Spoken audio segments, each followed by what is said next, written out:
A no commentary version of this run can be found in the pinned comment in the comments section below. This video is intended as a game walkthrough. It is not a speedrun. All strategies in this video were made for efficiency and success rate. Please watch the entire video and listen carefully to the commentary before trying any of these strategies for yourself.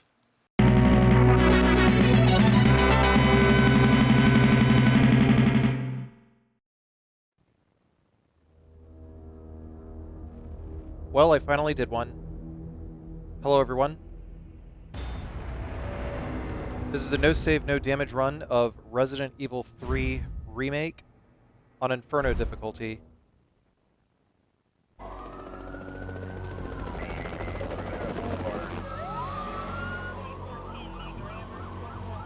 This pandemic has spread faster than any disease in modern history.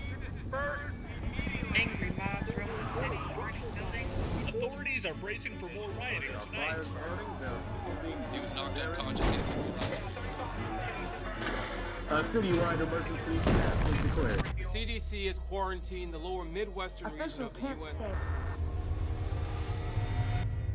Commitment, honesty, integrity, these are the core values that create the foundation for Umbrella.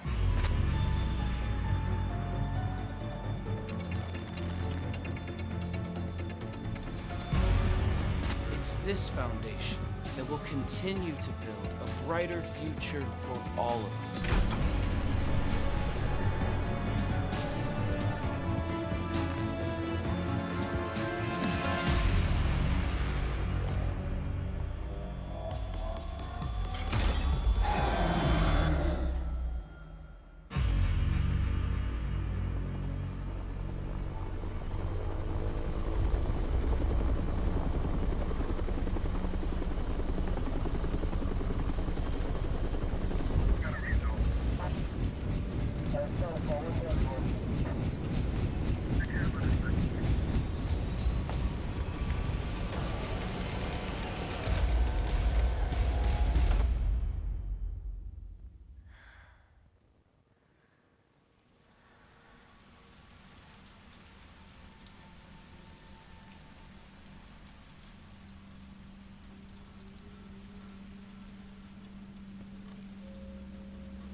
Gets worse every night.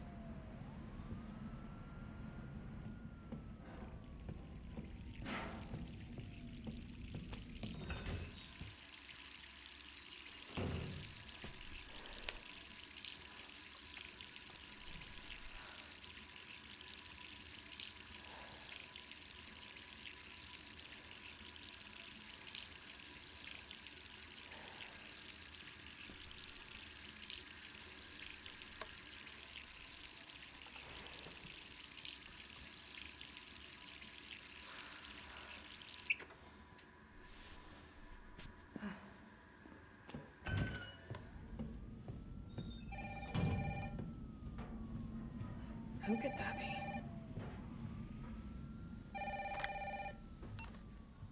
Hello? Jill, are you okay? Brad, is that you? Listen, you gotta get out of there. What are you talking about? I don't have time to explain. You gotta get out of there right now. All right, let me grab my...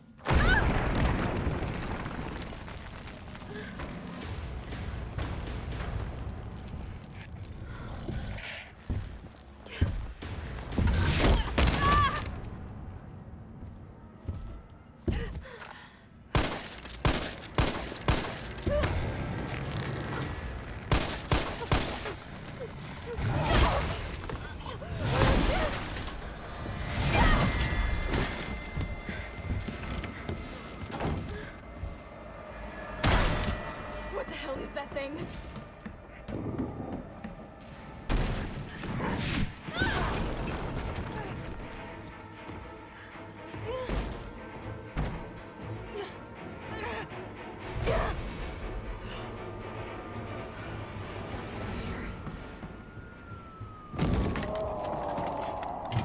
What the hell?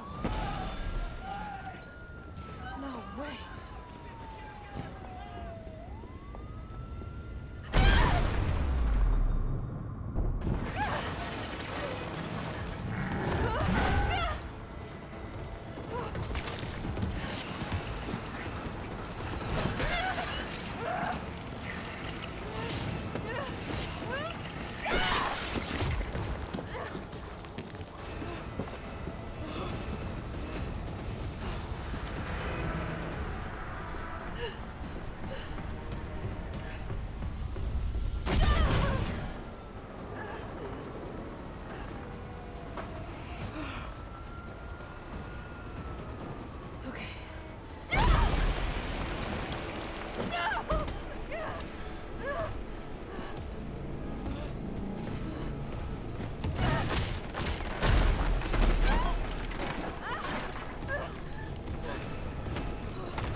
Jill, over here.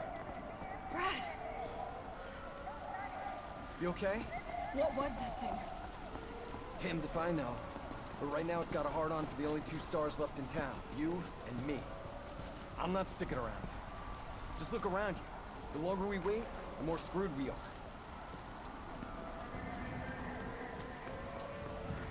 How'd this all happen so fast? I don't know. One fucked up thing always leads to another. It's like Arclay on steroids.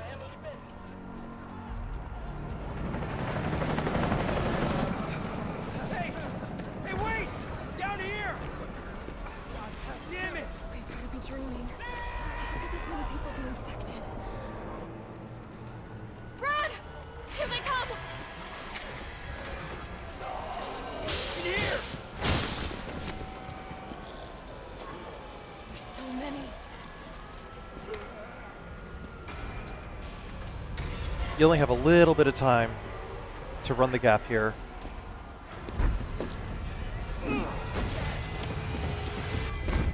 Door behind you, go!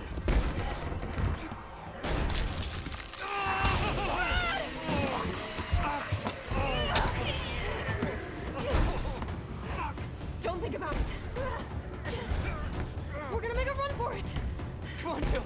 We know how this ends. No, I don't. Are we still a team? Always. Then do me a favor. Don't fuck up like I did. Go!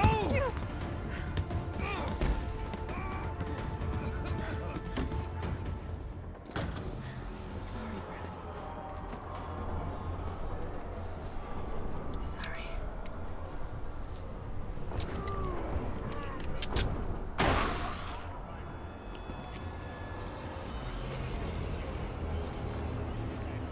This guy we can just straight up ignore.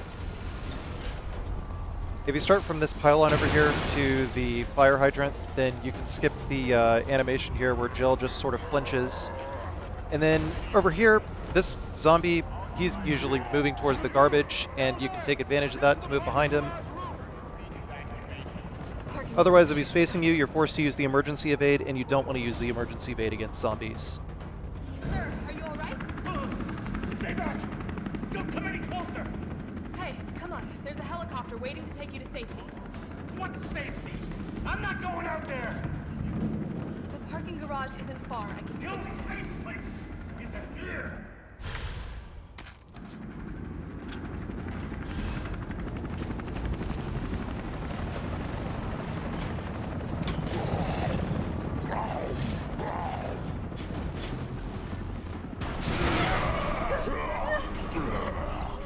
General rule of thumb, emergency evades in this game are only useful against attacks that are basically hits. Grabs, on the other hand, are extremely glitchy, and I do not recommend using emergency evade against grabs. So instead, when dealing with zombies, what you do is you just shoot them in the leg until they stun, and then use the lunge in order to get around them.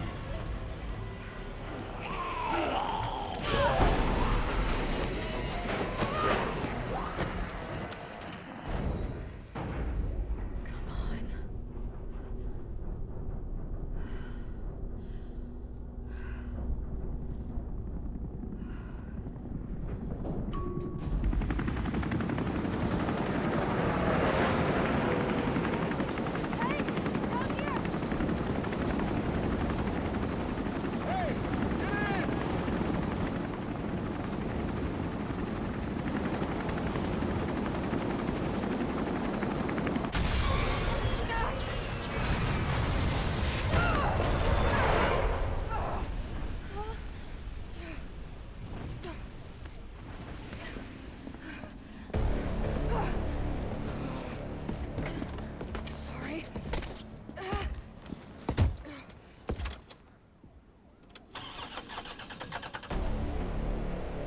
Come on.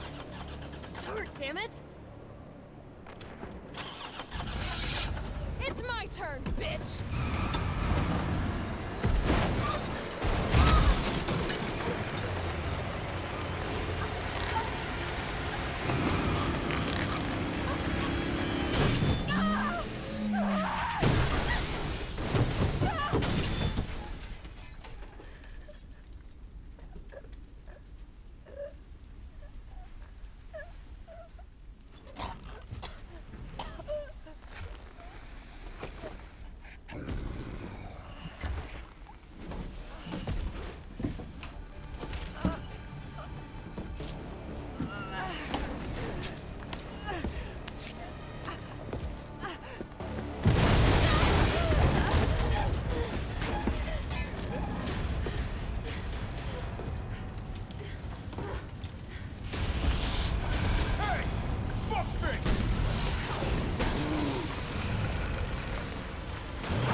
Hey, easy, lady. I got you. Who are you? What are you doing? Name's Carlos, and I'm saving you. Come on, let's get you someplace safe.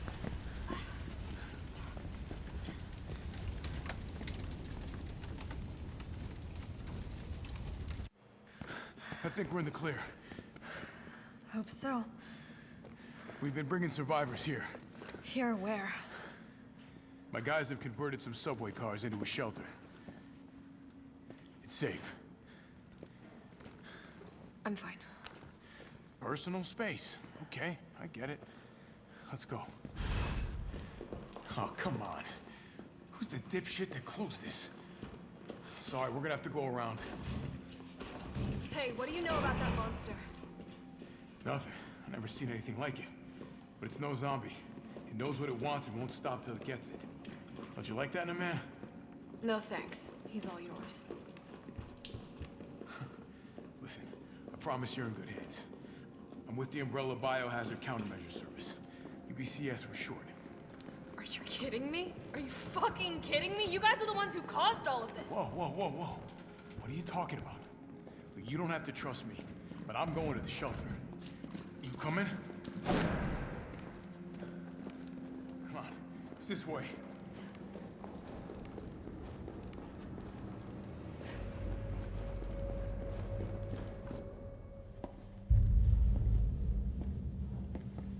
Hey, Captain. This fine young lady could use our help. Carlos, you didn't even think to ask fine young lady her name? She is an elite operative of RPD, Special Tactics and Rescue Service. Her name is something Valentine. It's Jill. Nice to meet you, Jill. I am U.B.C.S. Platoon Leader Mikhail Victor. My team was sent here to rescue civilians. Right. How's that going for you?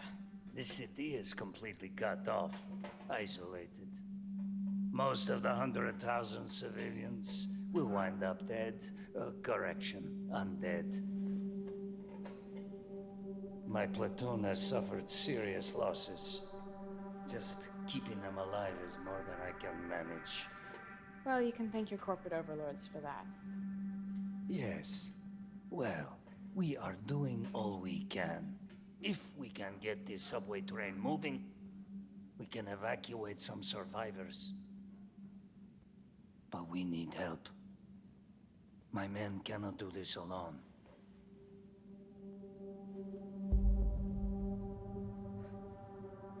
All right. I'm in. But I am on their side, not yours. Oh, hey. It's cool. We all want the same thing. Thank you, Jill. All right, Super Cop. Here you go. We can use this to stay in contact. I know what a radio is.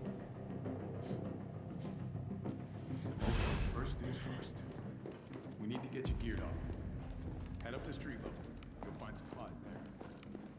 All right.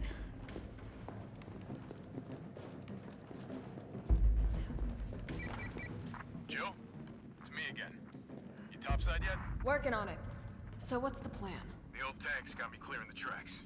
You mind getting the subway infrastructure back online? And how do I do that? Let's start by restoring power. I'll navigate you to the substation once you hit the main road. Copy that. Let's do this fast. So first up, we're going to get the Magnum. You get the Magnum here in Inferno mode. A lot of people are really confused about this, but on Nightmare mode and Inferno mode, the Magnum is here. This is on New Game, not New Game Plus, New Game.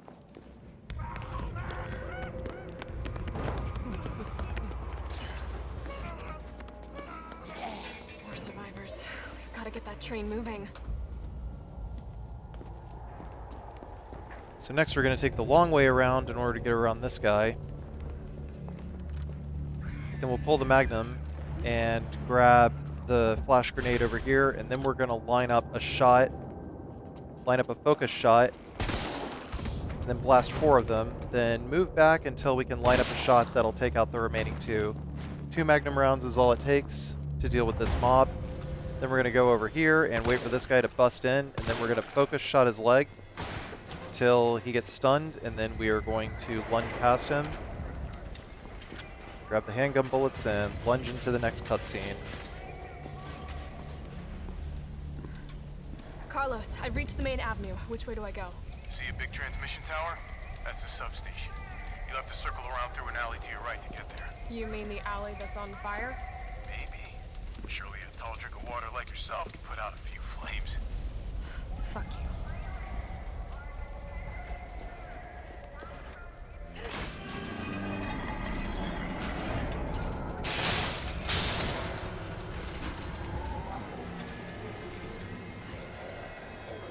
I guess plastic jugs of water holding up makeshift fences is enough to keep these guys out. Just take a nice wide line around these guys. The worst that could happen is that the fat zombie in the safety vest will chase after you. But as long as you are fast enough, you should be able to get around it. Next, we're going to shoot the generator, stun all these zombies, grab the high-grade gunpowder. and then make our way up the stairs over here. You probably noticed that I am raising and lowering my gun a bunch while I am going up and down the stairs, and the reason is because it cancels Jill into another kickoff at the start of like her running animation up the stairs. The save combination here is 937, by the way, and then there's more gunpowder in here. So the reason why I am doing that is just because it allows you to move faster up and down the stairs. We'll combine the handgun part over here, the laser sight. We'll kind of inch forward until this zombie comes around the corner. 6 shots will kill her. 6 focus shots. And then once we get to the ledge of the stairs here, we're going to line up a focus shot on these guys. Regular shot if you can't, but always finish off the tentacle zombie with handgun bullets. And this guy over here goes down in 5 bullets, 5 focus shots. Then there's another high-grade gunpowder, and 1 of 3 fancy boxes that we will be using to solve the clock puzzle, the clock tower monument puzzle in the subway. We're going to combine the high-grade gunpowder into magnum rounds. That is the only thing that we want to combine high-grade gunpowder into. We don't even need to mix up shotgun shells. If you're playing on Inferno difficulty, you better be good at shooting. That's all I'm going to say. For that guy, you can just focus shot him up to 5 times, then he'll be down. Usually what I like to do is focus shot 4 times and finish him off with the knife. But it takes 5 bullets to take that guy down. And then there's a yellow tape crate that you can break open for another handgun, or sorry, regular gunpowder. We'll combine 2 of those to get some handgun bullets, as many handgun bullets as we can muster. Then we'll equip the magnum, grab the fire hose, and then line up a shot on this first tentacle zombie over here. There's 2 tentacle zombies and a regular zombie. And we're going to go over here to the threshold of this door leading into the control panel room. And we're going to line up shots on this guy over here. And if he lunges towards us, we can just go in here and he won't hit us. So there, he's down. We're going to try to bait out the other one. As soon as we see the door shake, you can like sort of edge the door open a little bit, and that usually prompts the tentacle zombie to start shaking the door. And then once that happens, we're going to line up a focus shot so that when she busts through the door, we keep hitting the back of her head. And sometimes it results in a stun. And when that happens, you can just keep doing focus shots over and over again. And of course, whenever the mandibles on the tentacle zombies close, that means that the front section is unable to be hit.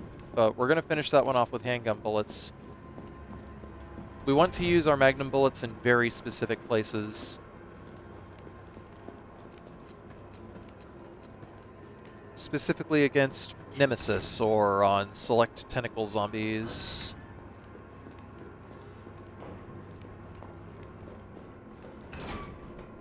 Next, we got the hose, so we're going to make our way over to the garage.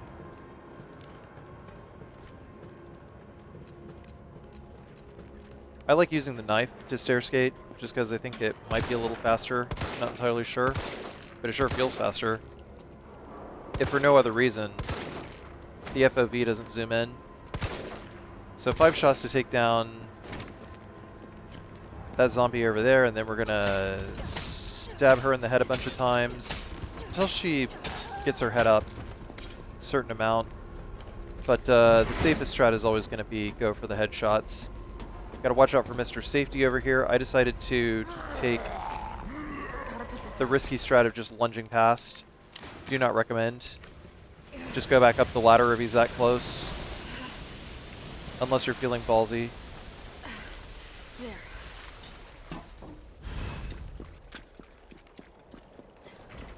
Next we got the bolt cutters.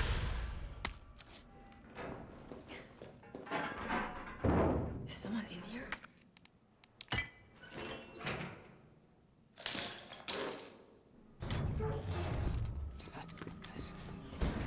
You're U.B.C.S? Yeah, careful, careful. Come on, don't look at me like that, all right? I'm not infected. let's take care No, no, no, wait, please! What the fuck? He was infected. He might have been infected. Oh, stars, this soft. No wonder so many of you dead. And what are you, U.B.C.S? Killing your own people? He would have turned. There's your sense of self-preservation. Go back to the subway station. We don't need a bleeding heart like you getting in the way.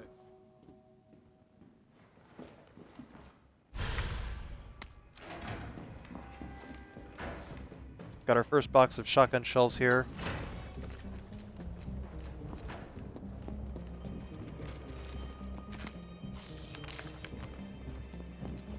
Four handgun bullets on the corpse here. Got to squeeze out as many as we can get. Then we're gonna sidle up over to this pallet over here and get ready to shoot before the dog in the front attacks. Then we'll shoot the dog in the rear, and then we will stab that dog to death. It's 5 stabs.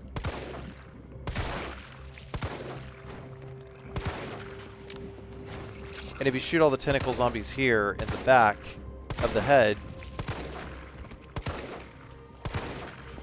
they all die in 3 shots.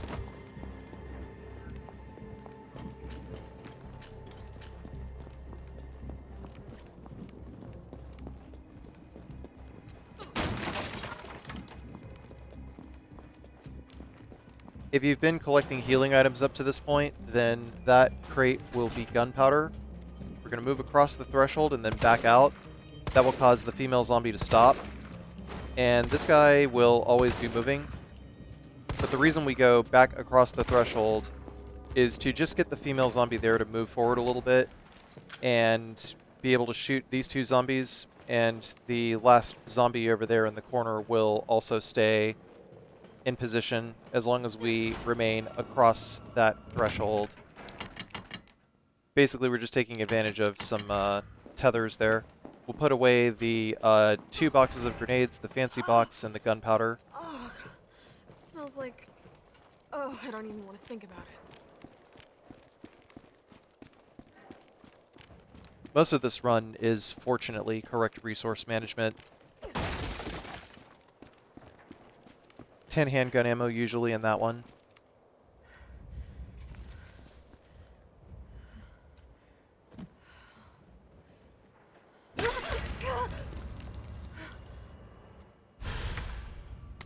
Oh my god.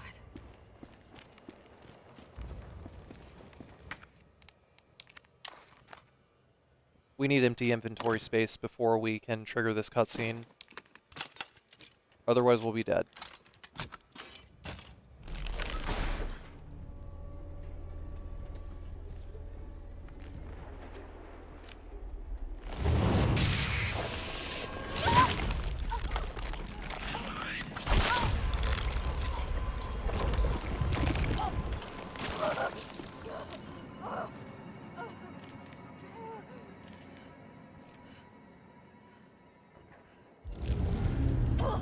Get it out!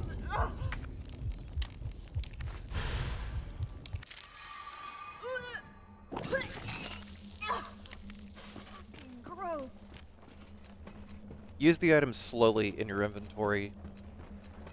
If you do, then it guarantees a full heal after this instance of force damage.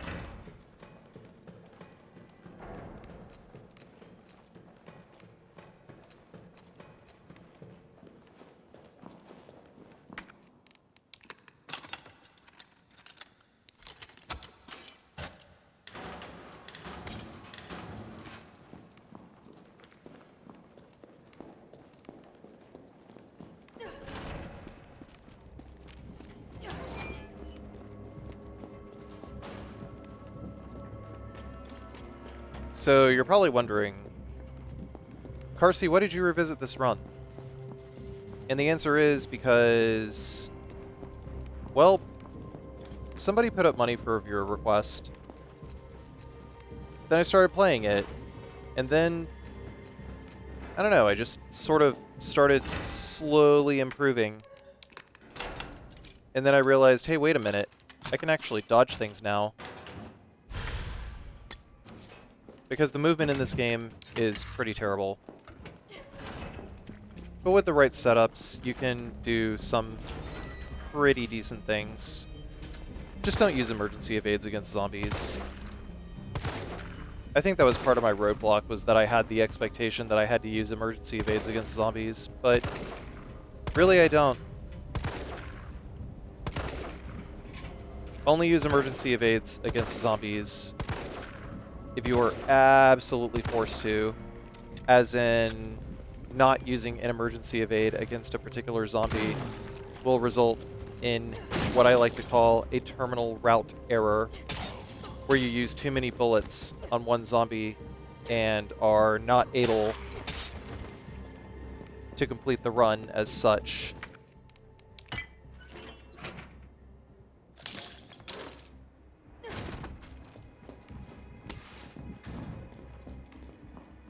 So as you saw, those zombies, as long as you stood past the gate, you're able to just snipe them with the handgun.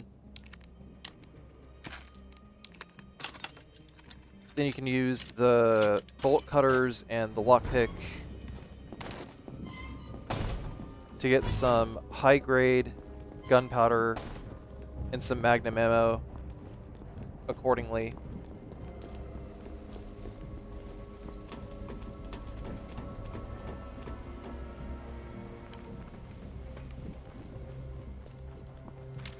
But yeah, after I started running this game with a trainer that has quick save functionality,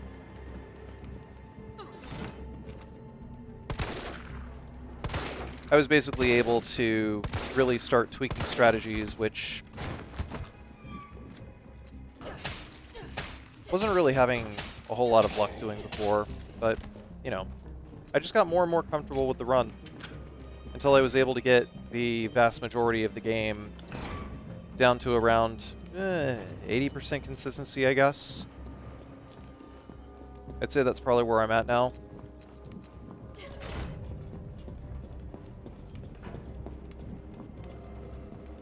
But long story short, completing this run actually felt pretty good. It's been a bit of a thorn in my side for the last 5 years.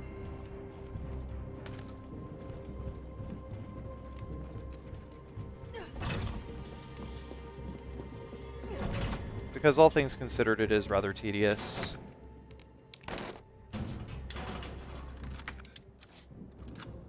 So we're going to reload the Magnum after combining the gunpowder. Frees up an inventory slot for us to get the grenade.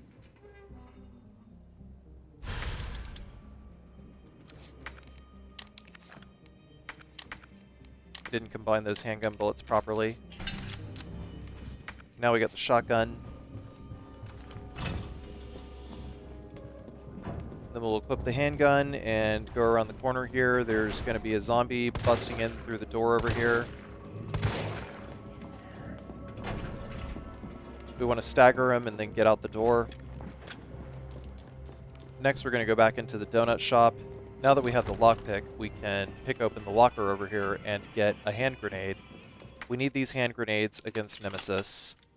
These hand grenades are used exclusively against Nemesis.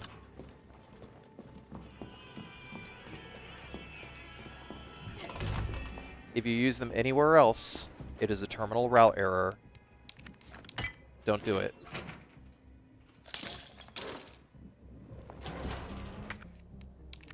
Now we've used all instances of the bolt cutters. Stab this zombie on the ground over here. Pick up the handgun bullets, and we're going to wait just a moment before we pick up the fancy box. We're just going to sit over here and shoot the barrel. Now we're going to pick it up. Well, first we're going to reload the gun, then equip the shotgun, and then we're going to grab the fancy box, and then we're going to make a beeline directly for the gate, which now has 2 tentacle zombies spawn behind. Now, if you shoot them directly in the ham hocks, directly in the chest.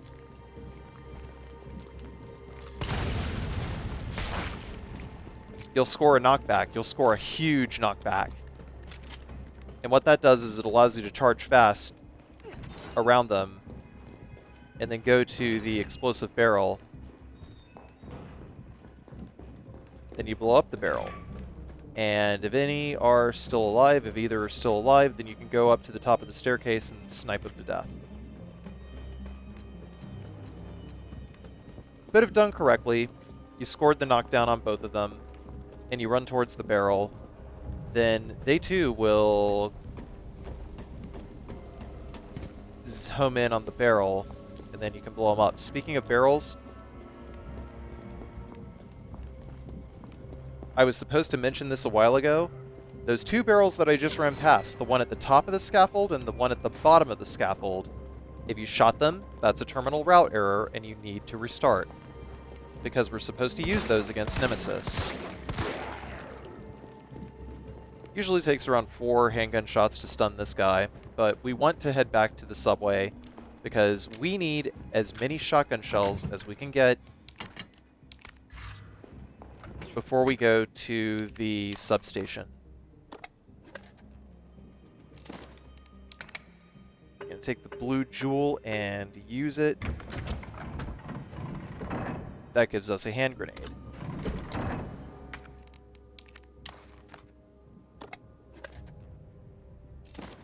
Then we'll use the green jewel in order to get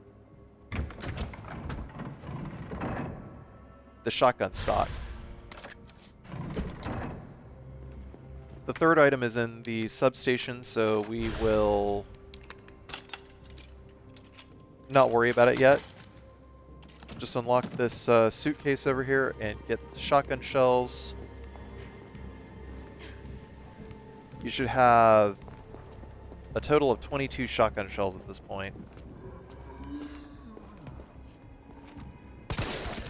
Score a stagger or a knockdown on this guy. Hopefully you've been shooting the same leg over and over again.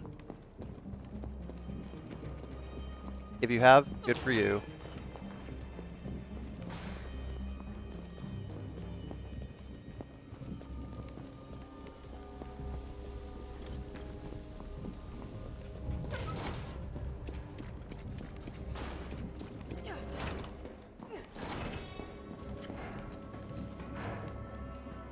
So now we should be ready to go through the substation. And the substation is terrible. It's really bad.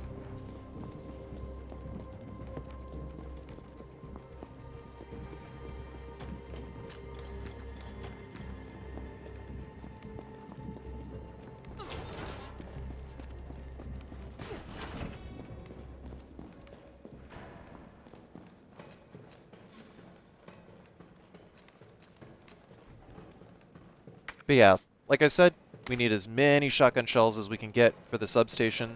Also going to pick up as many healing items as we can, because if you haven't inferred by now, the more healing items that you have, the more random ammo drops you are going to collect whenever you destroy the randomized supply crates. Alright, so we're going to start with the handgun. It's a very specific routing for the first part of it. We're going to shoot the generator down the way over there. And then we're going to turn the camera back, and that guy's going to attack, and then he's going to turn around. While we have the camera still facing, he's going to go... Well, normally what he does is he goes for the generator on the other side of the fence, but we're going to shoot that gen anyway. And in doing so, it kills the other Drain Demos that is hiding around the corner. And then when this guy pops out of the butthole over here, we're going to just shoot the generator again. What you want to do when you're pushing these switches is listen very closely. If you hear chittering, you stop immediately. You stop immediately, and you turn, and you shoot. Use the shotgun. I like to wait until that generator is ready to shoot again, because it destroys any Drain Demos that is around the corner, and then I equip the shotgun here, and there's usually one, sometimes two, whenever I go around the corner over here, and then this guy up here, I just decided to play it risky / conservatively and shoot him while he was on the ceiling. always check the corner over here before you go barreling around. There's probably a Drain Demos around the corner. There's usually, if you've been shooting Drain Demos up to this point, then there's usually no Drain Demos whenever you push the lever. But again, listen for the chittering. If you hear the chittering, stop, turn, shoot. Then resume pushing.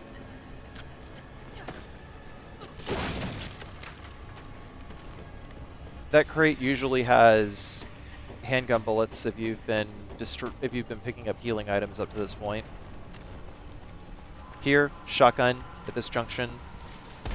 Destroy in front, check rear, destroy rear. Check over to the right before you push the switch, because one is usually hiding next to the switch. Time to get the hell out of here. Next, stop. Make sure that there's none moving towards you, because this lane needs to be completely empty before the 2 Drain Demos burst out of the sacks. Because if one attacks you when the Drain Demos come out of the sacks, then you miss the dodge. No Drain Demos can be there, no Drain Demos can be attacking.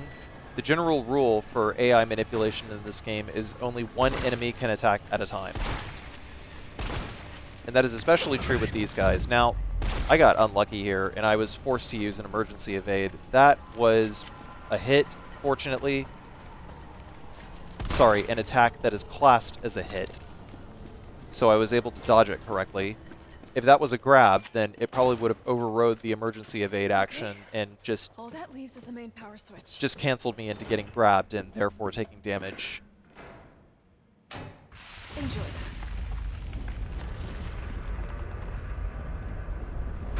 Grabs in this game are miserable. Carlos, it's Jill. I've restored power to the subway. Nice going. Next up is the traffic control system. It should be in the subway company's offices. Right. I think I know the building. Really? Way to go, partner. One step ahead. Not your partner.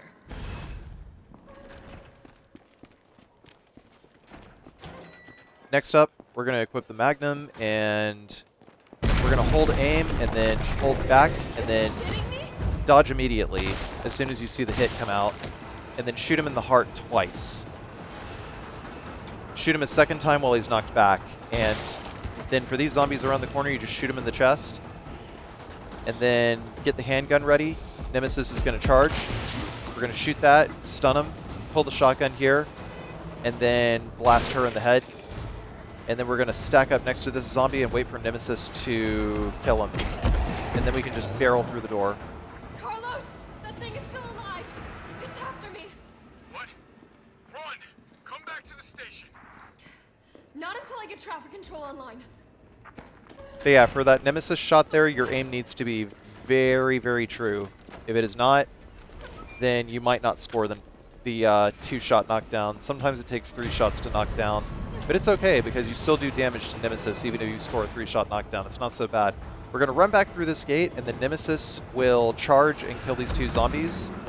And then you can just shoot him in the chest a bunch. We're just going to wait a moment, score a focus shot. The zombie in the safety vest over here can be a little squirrely. Just try to line up a headshot such that it doesn't blow up the barrel behind him, because if that barrel gets blown up, then it's not going to be pretty whenever we have to take down Nemesis again. But we want Nemesis to drop his items. This run, Nemesis drops all 4 items. We need all 4 items. Trust me on this one. So we're going to shotgun headshot these guys. Okay, back again. And then make our way over to the control room.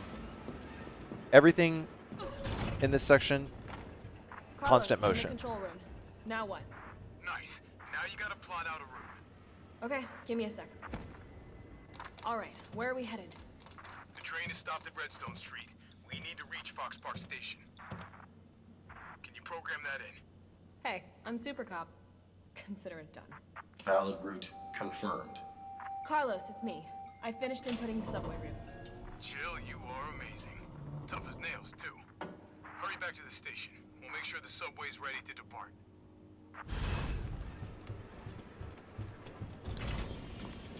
So here we want to pull the shotgun, and as soon as the zombie plants both feet on the ground, that's when you want to shoot it in the legs to be able to get past it. There's going to be a lot more of these guys drop in. Next.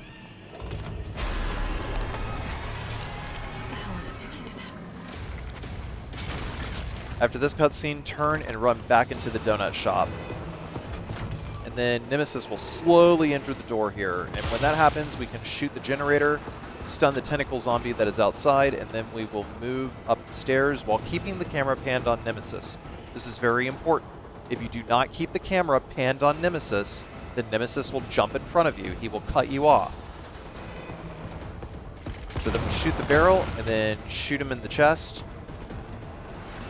Just shoot him once after blowing up the barrel, and that'll drop him to a knee. And then we'll go over to this air conditioner unit over here, and blink and you'll miss it.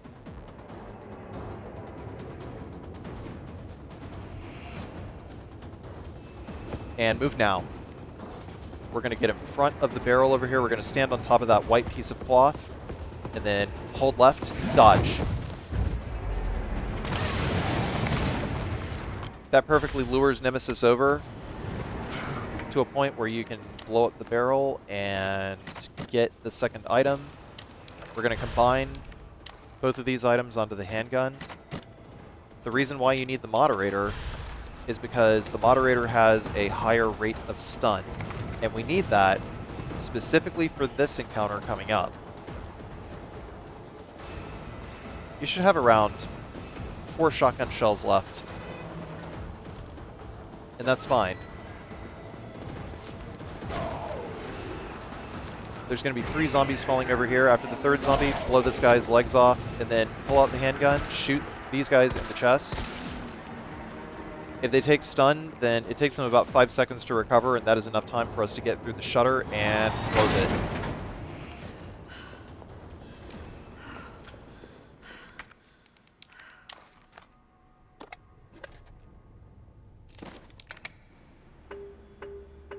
Man, hopefully you guys aren't just directly following along. I hope you guys are watching the video, because if you follow along, then you're probably going to get smacked here. This will come at you fast. Nice job, Super Cop. I'm impressed. We back in business? Yeah, mostly. But we need 30 to 40 minutes to finish maintenance. Nikolai, how are we doing? The town's crawling with those freaks. No chance of fighting our way out of the city. Why is she here? She's helping get the trains running again. Bad time to start carrying dead weight, friend. She's unreliable. Can't pull the trigger when it counts. Hey, take it easy. She'll get you killed. Sorry about that. Everyone's a little worked up. Oh, come on. Not again. It's me he's after. Hey. I'll buy you some time. Hey, wait! Wait, Jill! No! Damn it! Turn around immediately. Yeah, stalker. You want Fortunately, stars? he roared at I'll me. give you stars. Sometimes he will punch at you, but either way, you need to have the camera panned around so you can see what he's going to do, because you can't just run past him. He's either going to score a roar, which is a hard stun, which will follow up with more punches, or he will punch you. Either way. The roar is ideal because you can just lunge out of the striking distance of that, or the AoE of that. This might work. And then you want to stun him with the generator and then run all the way to these barrels and then wait for him to pivot his body to the left at that juncture and then make him walk straight towards the barrels. And then when you do that, just walk backwards and blow up the barrels, and that's it.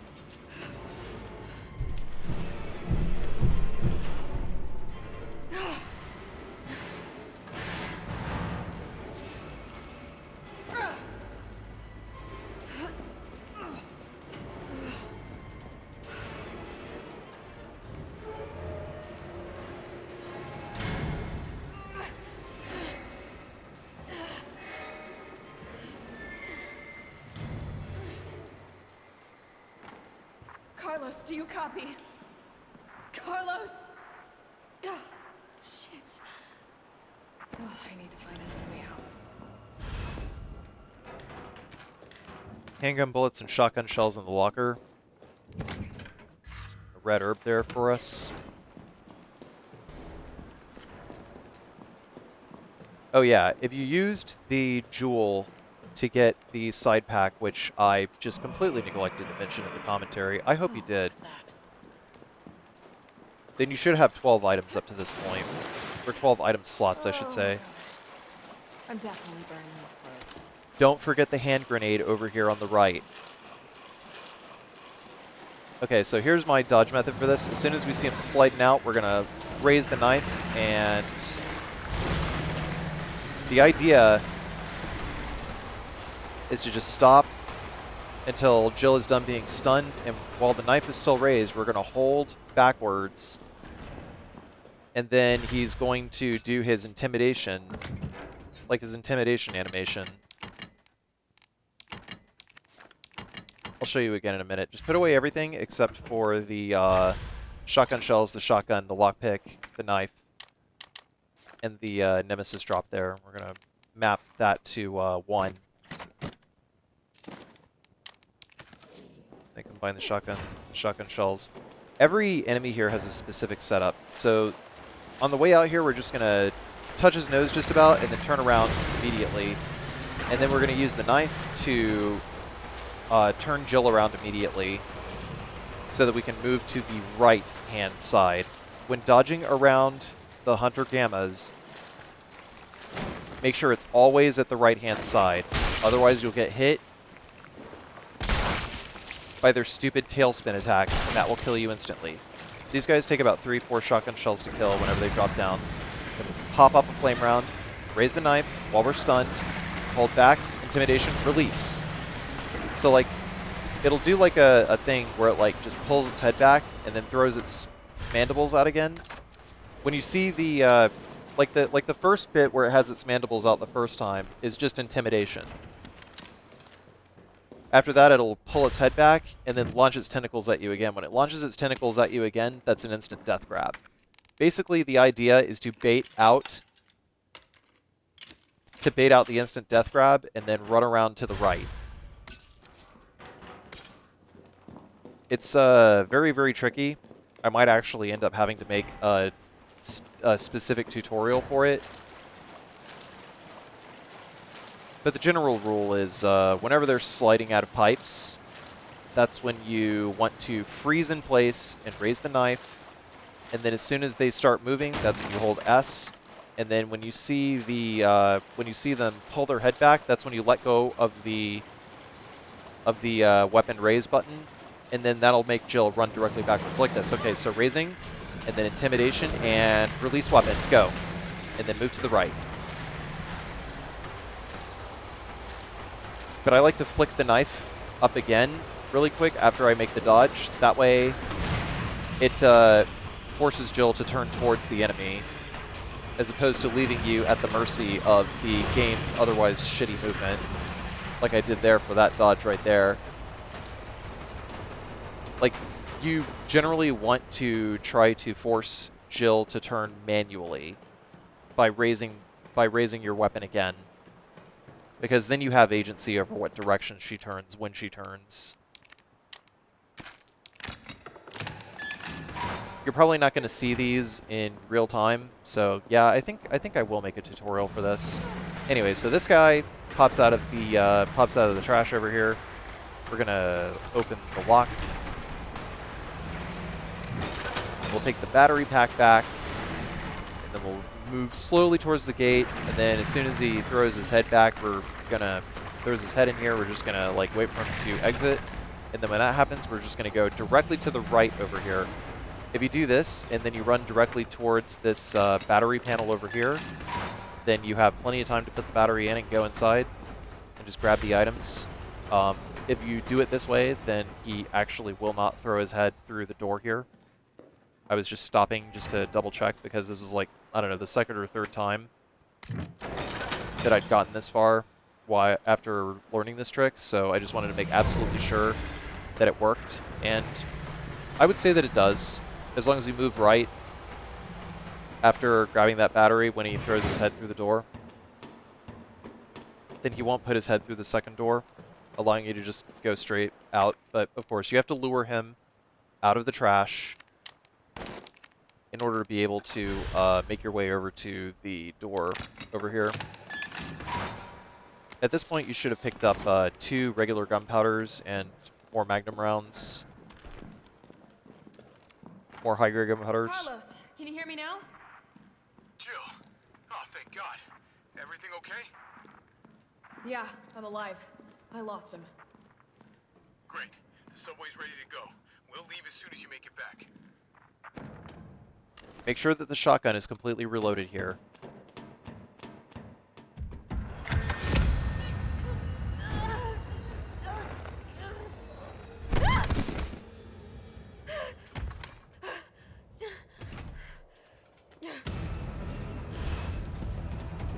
Reason being, we gotta shoot this guy in the head. Make sure you stay to the left so that the other zombies don't come at you.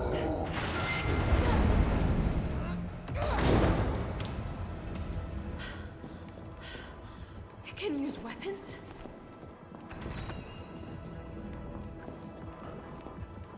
There's another explosive A over here. We're going to do some inventory rearranging. First, we're going to take the hand grenade, the flash grenade, put away the knife, put away the grenade rounds and the explosive powder here. Don't mix, do not mix the explosive B.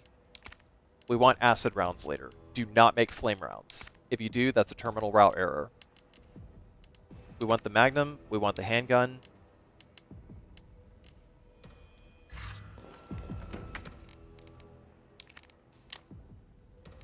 We'll put the magnum in slot 2, the handgun in slot 4.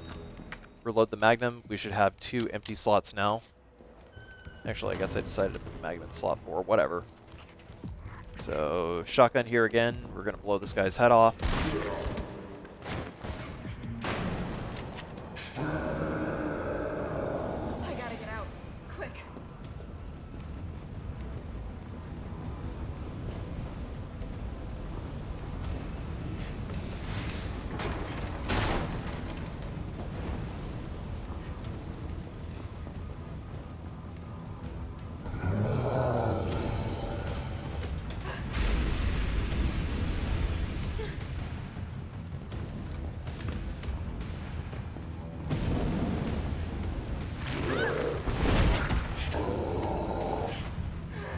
Lunging up the stairs, by the way, generally not useful. Might be better to lunge down the stairs, but I'm not sure. In general, places that I like to lunge, as far as like basic movement goes, are whenever Jill is going to automatically jump across a ledge, or go into a cutscene, or hit a ladder. So things like that are when you want to use a lunge chain. Otherwise, you just want to move regularly. Like here, for instance, I lunge into the cutscene trigger. The reason why I lunge is, you know, just like a little bit of a speed boost, but if you lunge in the right places, then Jill doesn't have a cooldown period for the lunge. I was just double checking, making sure that I had everything. We need all 6 grenades starting from here.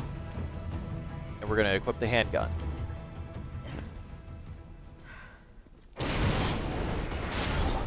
So here's the deal. Flamethrower Nemesis has a few HP walls. And the best way to navigate them is by using specific ammo in specific places. So we're going to use the handgun and we're going to shoot him in the heart until he... There's 2 staggers that he can do. One is like a stun where he just like flails backward really quickly, but then the other is that slow knockback, which signifies that he's hit an HP wall. Then we'll throw a grenade, and then we'll shoot him in the heart a couple more times. Grab these shotgun shells. Now he's completely on fire. That means that he's about to hit his... That means he's hitting his last HP wall here. So as soon as Nemesis' back right foot moves forward, 2 grenades, shoot him with the magnum.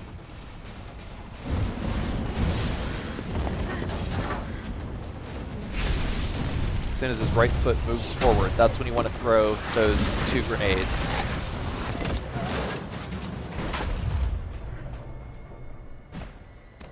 But you want to stay behind him while he's getting up.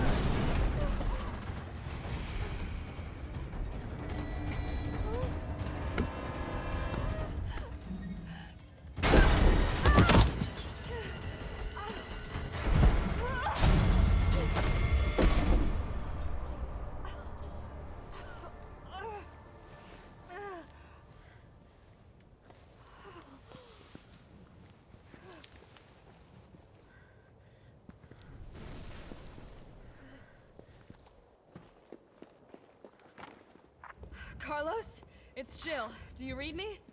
Loud and clear. You alright? Yeah. Bastard's dead. Good. Fuck him. What were you thinking? Turning yourself into bait. You could have been killed. Don't start. I did what I had to. I know. And thanks. The subway's ready to go.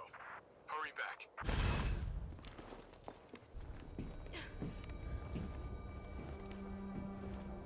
So this part over here, we got a lot of zombies and 1 explosive barrel. If you want to optimize your space as much as possible, you can hold the aim button while you sidle up to the end of the extending ladder over here, but actually it's probably not recommended. Just stay behind the red lines on the ladder, because as long as you stand behind the red lines on the ladder, you won't accidentally jump down.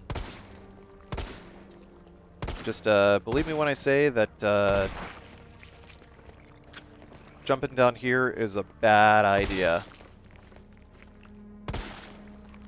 Also, it's a good idea to go ahead and shoot the tentacle zombies first, because the barrel, when we shoot it, will not kill them completely. Don't worry, you have enough ammo. But when they're around 50% HP, that's when you want to shoot the barrel.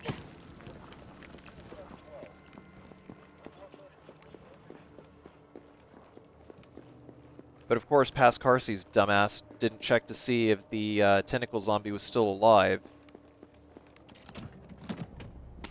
Take the high-grade gunpowder here. That's good, just in case we get another high-grade gunpowder. It's more Magnum rounds.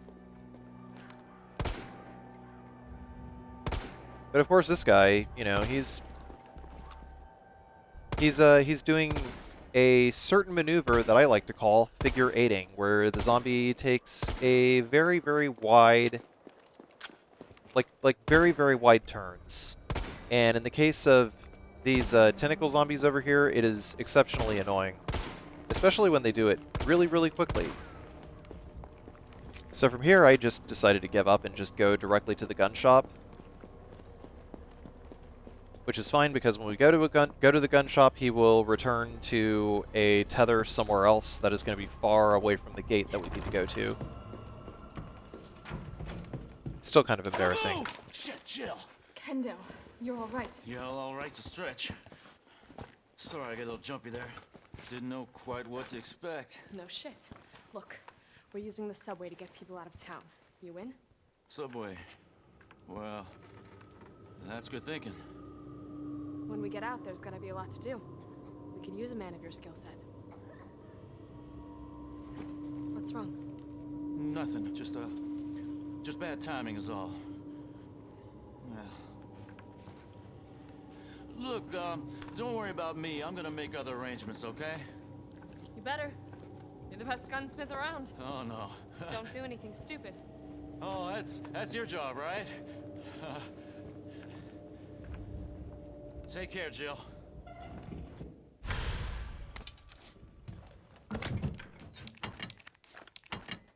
If you're heading to the station, take that service alley out in front of the shop, okay? We're gonna put away the grenade rounds that we had in our inventory. We'll make more bullets, and we want to grab the shotgun barrel that is sitting on the shelf Really need that. And from here, we're going to shoot this guy in the head. It'll stun him long enough for us to get around him. And then once we get in here, we're going to shoot the next guy in the leg. And then in the head a couple of times. Regardless, whenever this guy dies, we're going to throw away the key and combine the barrel. Combining the barrel gives us a full shotgun shell recharge. Then we're going to use the lockpick on this case over here. That will give us some grenade rounds.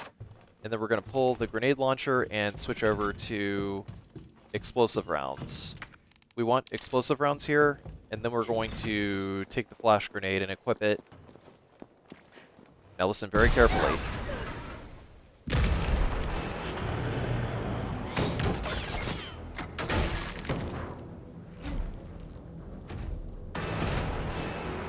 Rocket launcher? Really? Right, left, right. And then before the second dumpster, throw underhand, mid-range. Nemesis will pop around the corner and get stunned. Both of these zombies should get stunned. This last zombie over here, we're going to hit him with an explosive round. And then pan the camera around. Watch for Nemesis. If done correctly, his rockets should hit the corner of the building.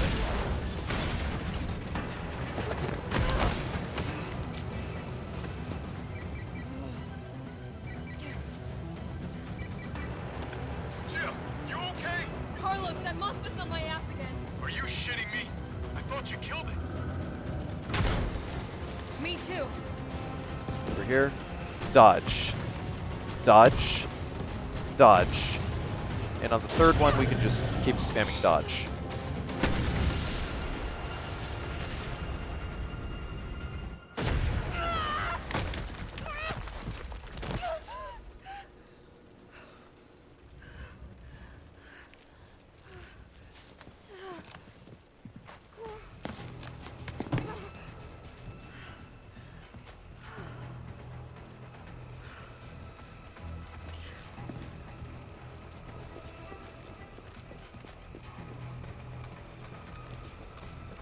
So Jill, even though she hasn't taken damage, is in caution, quote-unquote, so her movement animation here is like caution. She can only lunge twice. Jill, you there? I think I know how to slow that fucker down. Head back towards the station. And lead him right to you? It's okay. Trust me.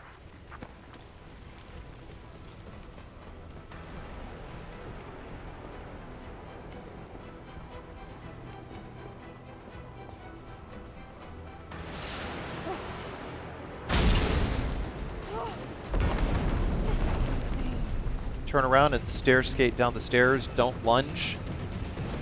Actually, lunging down the stairs isn't a good idea because I remember I did that once and I got rolled over by the Charlie head. Now we're going to stand on the bloodstain over here. Nemesis will drop down in front. Aim.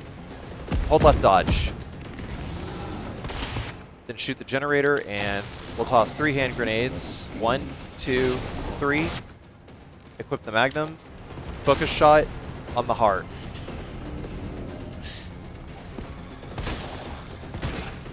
And there we go.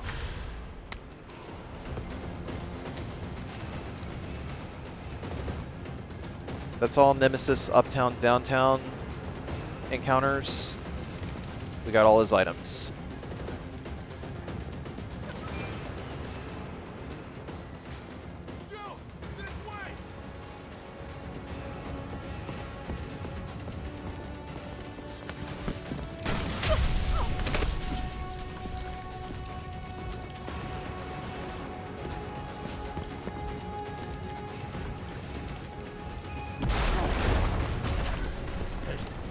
Okay? Go. Go! Come on, forget about him!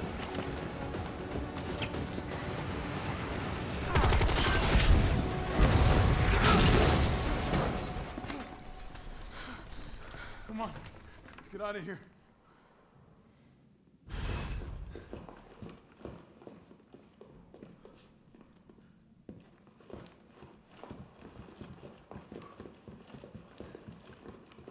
Carlos, I know we didn't get off to a great start, but thanks for the save. Hey, you saved my ass first. You're a hell of a lot braver than me. Well, what matters is that we can get everyone out of the city now. Yeah. Hey, you'll be safe.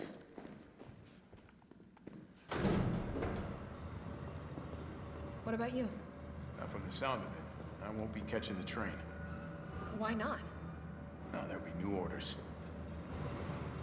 If it means I can help save the city, it's fine by me.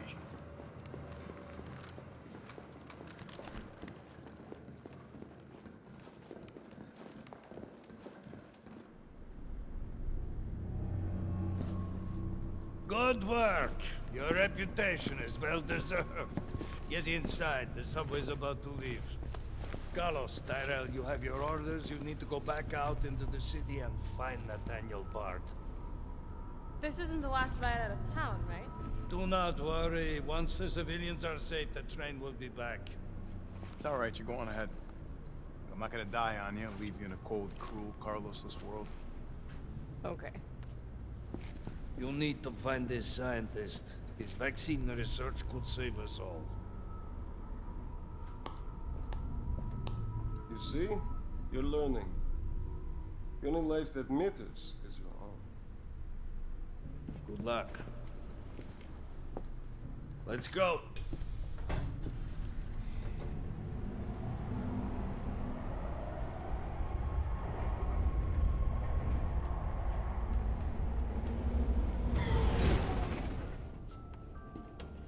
You don't really think a pencil pusher like Bard is still alive, do you?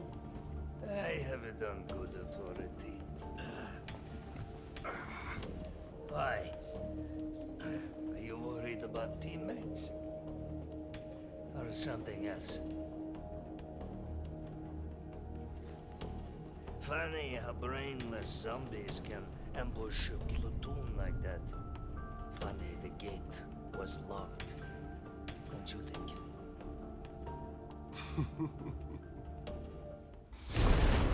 What was that?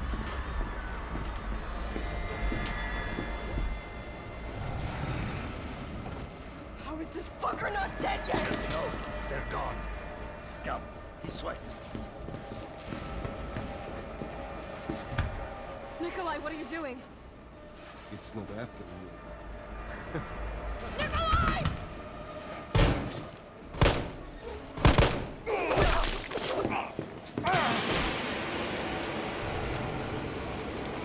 Get off my train, shit bird!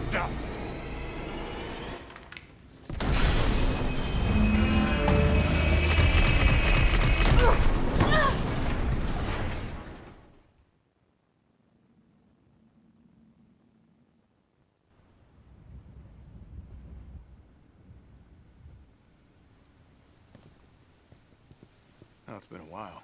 Subway's got to be clear of the city by now. Along with your hot date? Nah, she's not like that. Hell, she's not like anybody.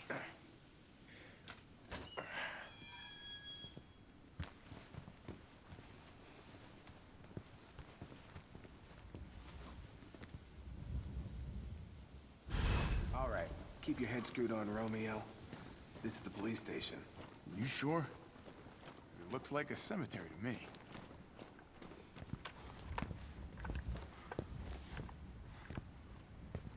Brad, stop! T.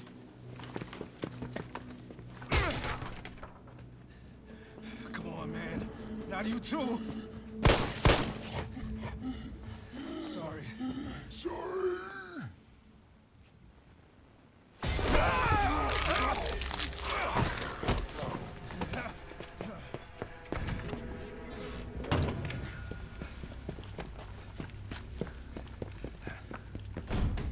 Shit, it's locked. You stay on the door. I got this fucker. Come get some. There goes Brad's last little bit of humanity. We're going to steer skate down the stairs. Don't even worry about Tyrell. He'll be fine. We'll take the ID card. Somebody didn't have time to put his blues on. Oof. You look better on the poster, Brad.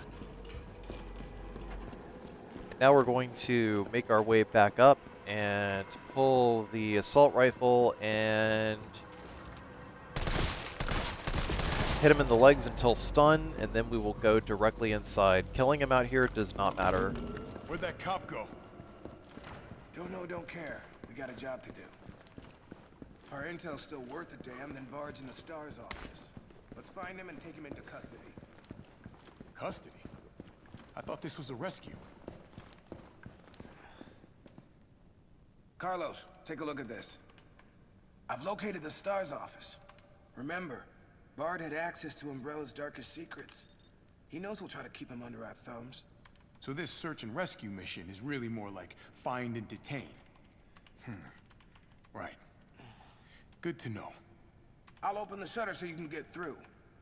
You stay here and find out what's been going on here at the station. Call you if I find anything. Hey! Be careful. Yeah. You too, man.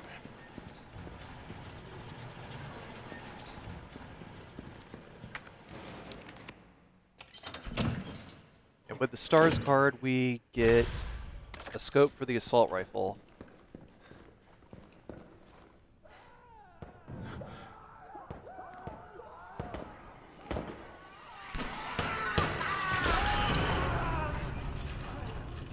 What the hell was that thing?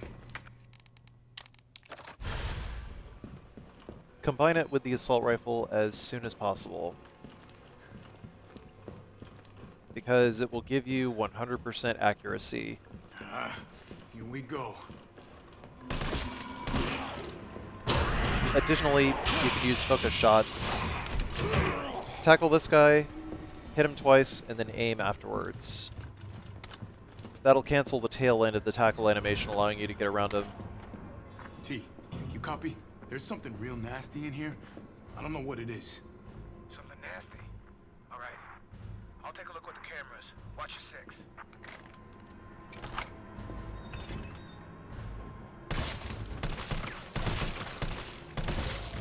Nice fluttery burst fires.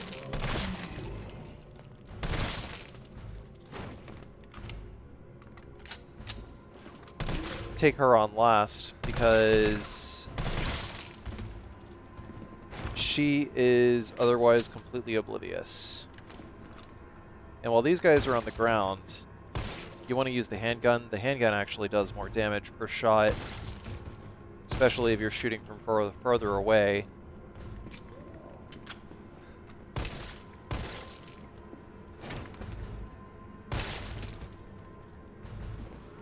Don't proceed out though, not until that guy pops around the corner. We were able to score a decap on him. Now these guys pop out of the west office, and when they do that, we're gonna backpedal and get ready to shoot them in the head.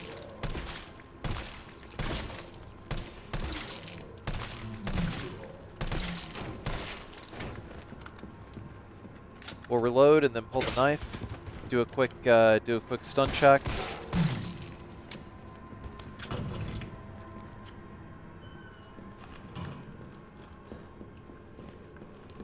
So once we come around the corner, that guy is gonna come towards us. We're gonna use the STARS card over here to get ammo out of the box, and then open the locker, get more ammo there, and then the locker, or sorry, the safe code here is 9157, exactly the same as it is in Resident Evil 2 Remake. We get a hip pouch out of it. Exactly the same. And then once we go over to the door over here, we're just going to wait until the zombie starts rattling the door, and then we'll start shooting him in the leg. We're going to take out his leg. Take out his leg, it will save you a lot of ammo. We're not going into that room again. Let him stew in there.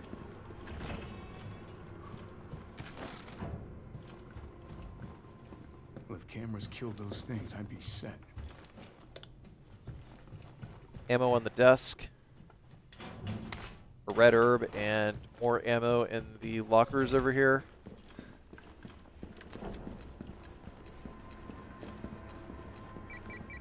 Carlos, is up ahead.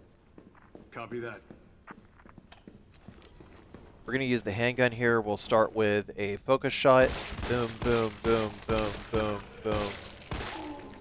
Just keep aiming for the head. Whenever he goes down, he's down.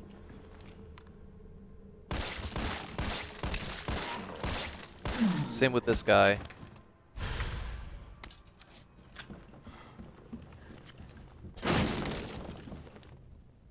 Get the green herb there, and then it's D, C, M to open the locker over here.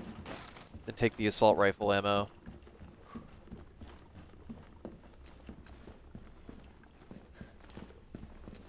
If you have any suspicions that a zombie might be alive, then slash them. If they pass the reflex test and they are alive, then back up and start shooting. Either way, once we come down the stairs here, there's 2 lickers over here, so we want to walk.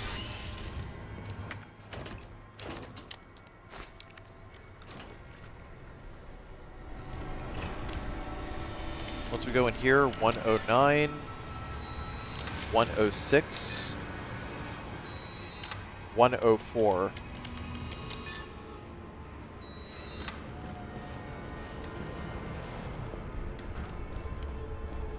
We're gonna just unload into this guy's head. He'll go down once, but he's still gonna be alive. You have to take him down twice. We'll throw away that key and then take the battery. Then Brad is going to pop open the door, and we're just going to, nice and easy, go around the other way. Just don't even worry about it. But make sure that you are walking as you open the door, because if you are running as you open the door, then the lickers will come down on you like a sack of potatoes. That's you. That's you. You're a potato if you run through that door. Carlos, I've hit a dead end with the terminal here. Gotta head your way. Copy that. Don't be a fucking potato, goddammit. CAP to open the lock over here.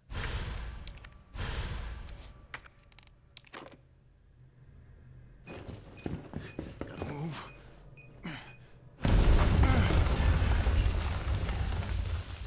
Equip flash grenades here, and then do an underhand throw. Try to nail the door frame. Don't get too close to the explosion hole like I did. And then as soon as the pale head busts through the door, hit the dodge button in order to falcon punch them, and then run directly to the STARS office.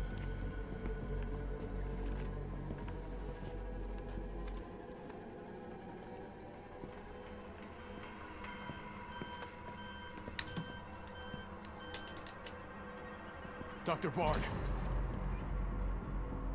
Oh, thank God. Do you know how long I've been trying to reach somebody? Don't worry, we're gonna get you out of there. Just tell me where you are. I'm trapped in a goddamn hospital, surrounded by every kind of abomination. Look, just send in STARS. They're gonna know what to do. No, negative. RPD's overrun too. Then figure it out! Umbrella's gone crazy. They're killing all the researchers. I am the only one who knows how to make the vaccine to stop the zombies. So you can either sit there with your dick in your hand or send somebody who's capable of getting me the hell out of here. I like him already. Yeah, you would. You heard what he said. We can't turn him over to the company. That's not our call to make. That's Mikhail's call. I'm gonna check the computer, see if I can trace the doc's location.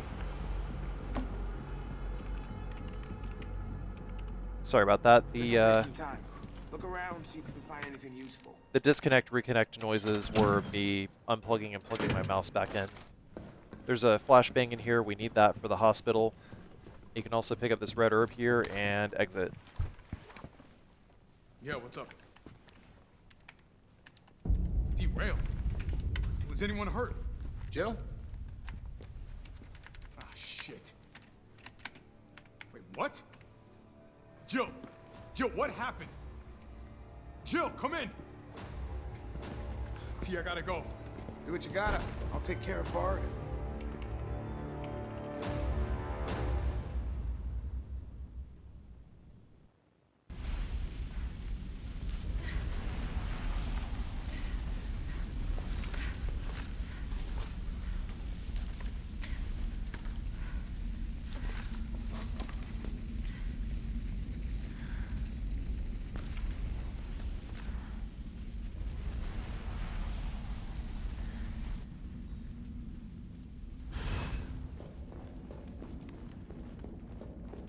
Am I the only one who made it?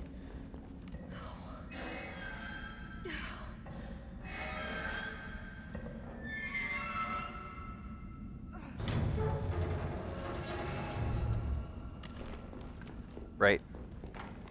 Carlos? Come in. Carlos? Damn it. I guess I'm out of range. We're going to take these mine rounds. And then we will put away... Well, actually, we want those flame rounds. We'll put the flame rounds into the grenade launcher and put away the explosive rounds. That's all the supplies we need for the boss fight. Past Carcy is just being past Carcy. Anyway, we'll open the supply crate. Make sure that we reload the grenade launcher. By the way, if you cycle flame rounds, you can cancel the reload animation by switching your weapons. Very, very important. You'll see me use that a lot.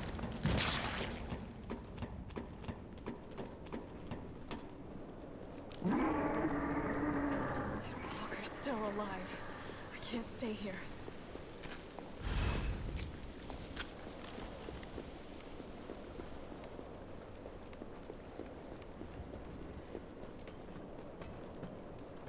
Start with the flame rounds.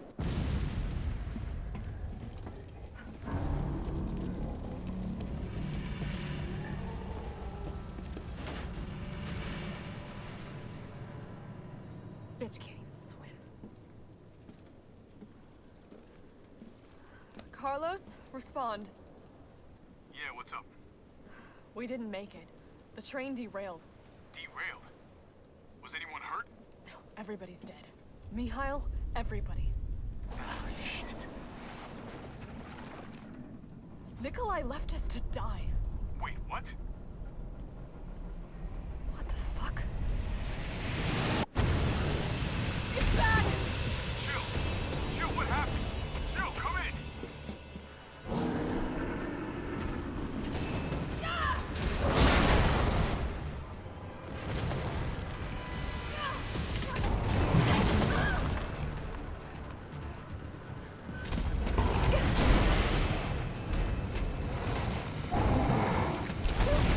Man, check out those sick vapor trails.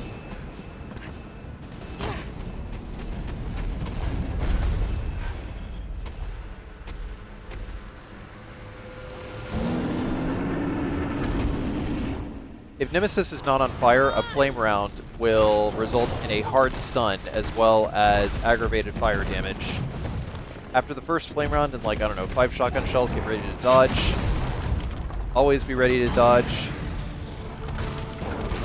The timing for these emergency evades here is very generous. So come at it with some confidence. As soon as Nemesis is no longer on fire, then you can use another flame round in order to hard stun him again and lay into him some more shots. We're going to equip the mine rounds. And remember, the quickest way to reload the grenade launcher is to hit the ammo cycle button to cycle to the ammo that you want, and then switch shotgun and grenade launcher. And by doing that, you can also switch grenades very quickly too, like I did there, and I was able to queue up a flame round to shoot the ground so that the grenade would hit Nemesis at the same time as he went to the ground. In general, though, you want to stay as far away from Nemesis as you can. Try not to reload while he is, like, right next to you. Otherwise, you cannot use the emergency evade while you are dodging. So that's an example of what happens if you miss the flame round. Just follow up. When he does his tantrum, that's a free reload, so use that opportunity, and then you can cancel him out of basically any attack if he's not on fire and you use a flame round. So there he goes again. We're just going to grab these flame rounds over here. If I can get a mine in front of it. Reload the flames. And stay away from this area over here because that's where he's going to jump off. We only want to use 2 mines in this fight, actually. The third mine, he's just gonna leap, so just like don't even worry about it.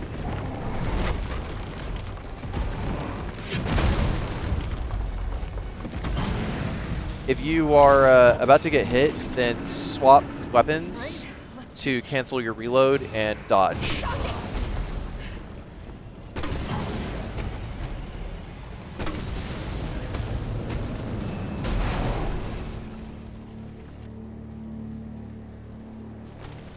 Carlos, you still there? Come on, you're gonna crap out on me now? Hopefully you're able to follow along with all that, because there's this fight overall is pretty input heavy. Just between timing and between the amount of actions they have to do, you know? High APM Resident Evil.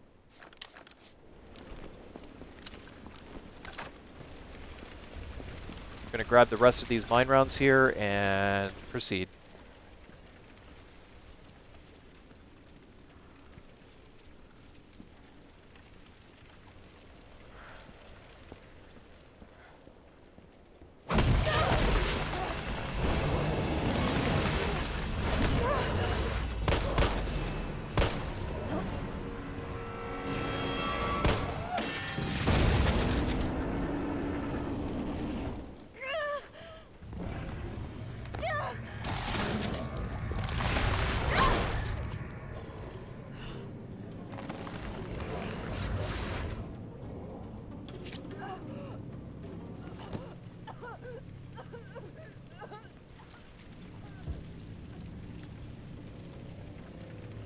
Interest. You have done me a big favor, Miss.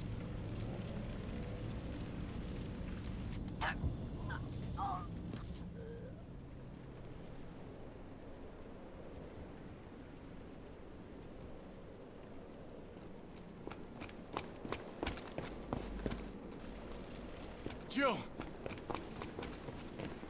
Hey, answer me. God damn it. Tyrell, do you copy? What's going on? Jill's been infected.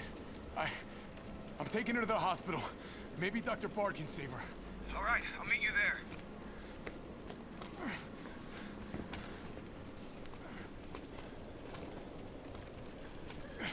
You hang in there, Super Cop. I got you.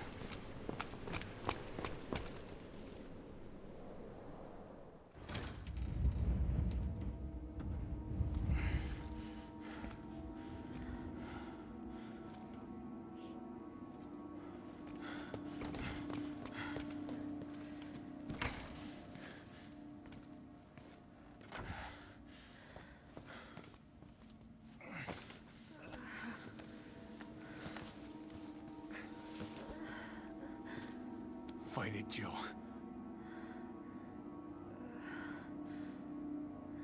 I'm gonna get you the vaccine. It'll be okay. I promise. Tyrell, where's Bard now?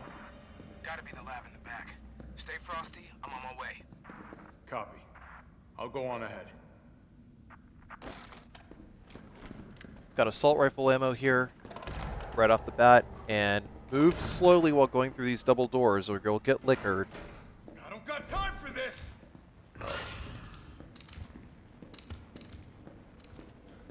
Go nice and slow through the door. Then we can proceed at our normal running speed. Welcome to the office. Johnson and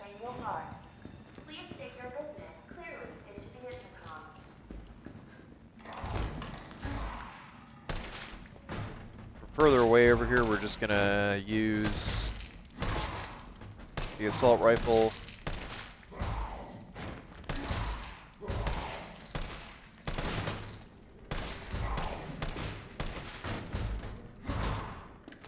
Just hit these Depeche Mode groupies as they stumble back and forth over and over again.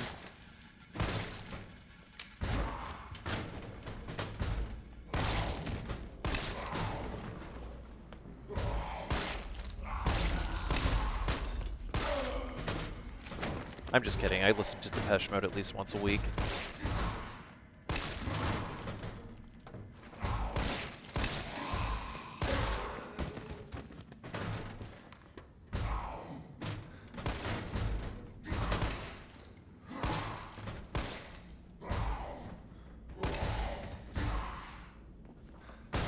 Just gonna snipe these guys nice and easy.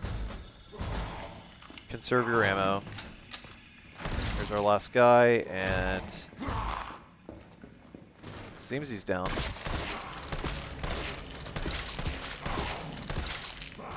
Takes around 8 shots in order to deplete the HP of the zombie that is on the gurney there. That is a zombie. It will wake up. That's why I shot her. If you don't believe me, fuck around and find out.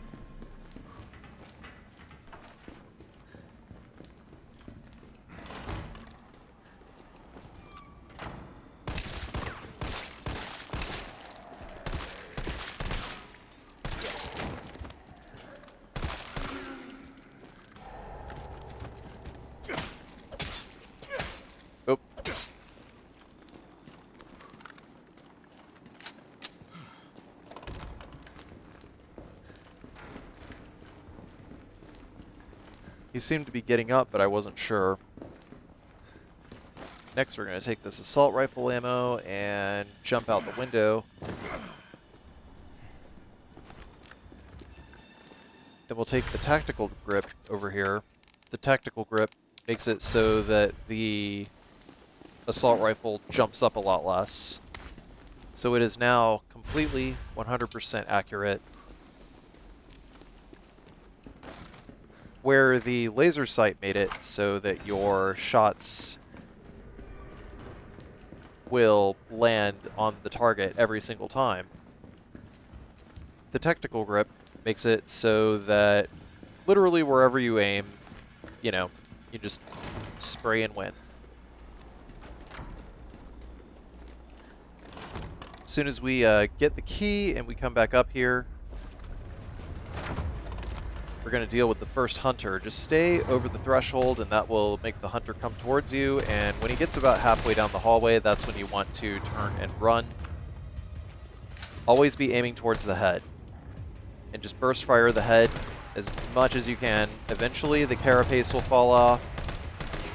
And then from there on, it's like every 3 shots will trigger a stun, and it also causes massive damage. But we can only really kill 2 hunters in this run, just simply because they take way too much ammo. Well, 2 hunters leading up to the hospital siege, anyhow. Next we'll go into what would be a save room, but on Inferno mode, there's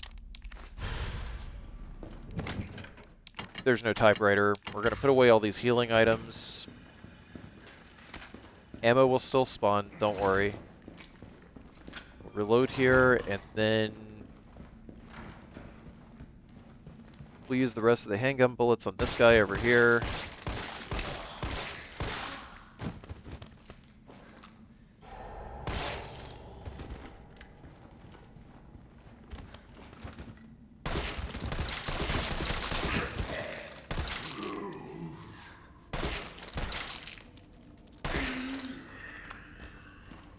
If you hear 2 groans like that, then both of those zombies are dead. We want to take down those 2 zombies right there. Don't even worry about any of the other zombies in this room. The reason why we killed those zombies is because we want a clear path to the exit. Because as soon as we grab the hospital ID card, other zombies will wake up. As long as your movement is true, you will make it to the door here.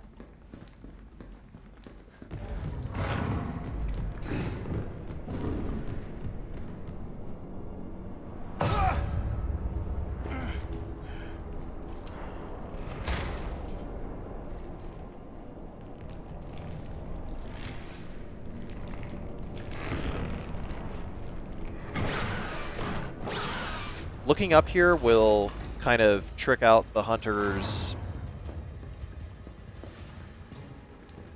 shall we say, tracking, and will allow you to walk straight past it. Camera work in this run is pretty important. Don't neglect it. For this one, it's just 9-3.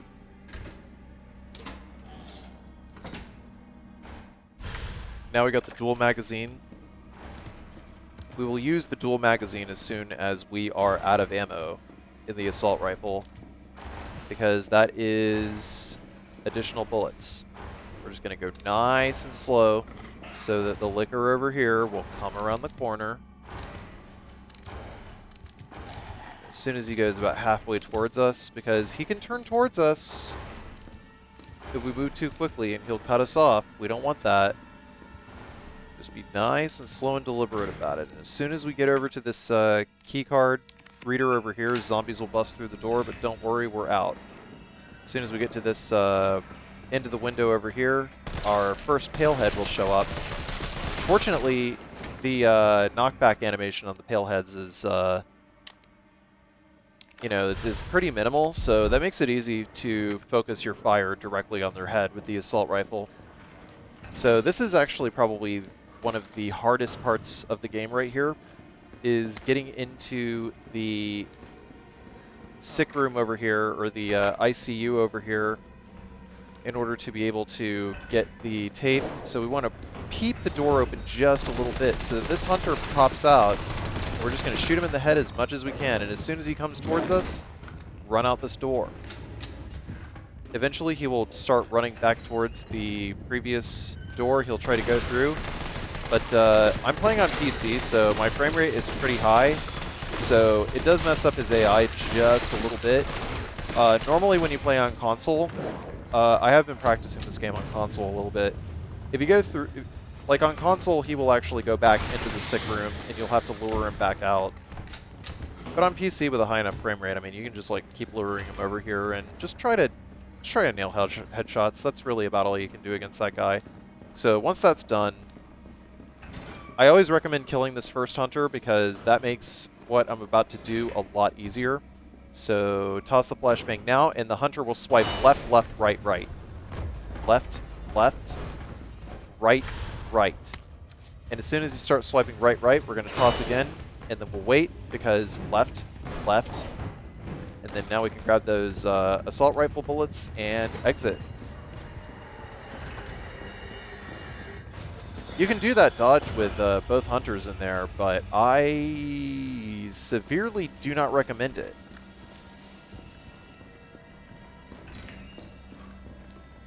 I really, really do not recommend it. As a matter of fact, I've found that killing one hunter in there is going to be the safest strat overall, because it means you have to use as few flash grenades as possible, and your timing is a lot more generous on dodging the second one. The reason why I use flash grenades on the second hunter, though, is specifically because he is a lot harder to lure out into that other room. As soon as these zombies bust through the window over here, we're going to kill all of them. We want to kill all of them because it will make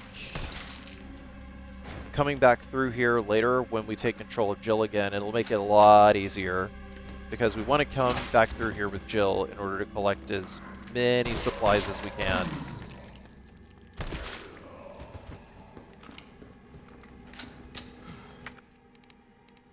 Next, we'll use the hospital ID card for the last time. Go into the operating theater here. Pick up all the items here. There's a hand grenade here too. We need 2 hand grenades in order to use against hunters.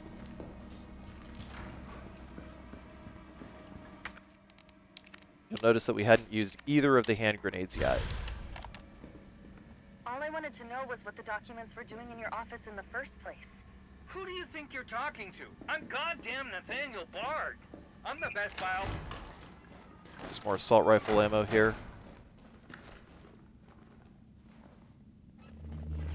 Bard. Tyrell, Bard's dead. He's been shot. Shit, and the vaccine? I'm looking. Well, look harder. There's gotta be a computer, right? This is VRC Chief Nathaniel Bard, September 29, 11 p.m.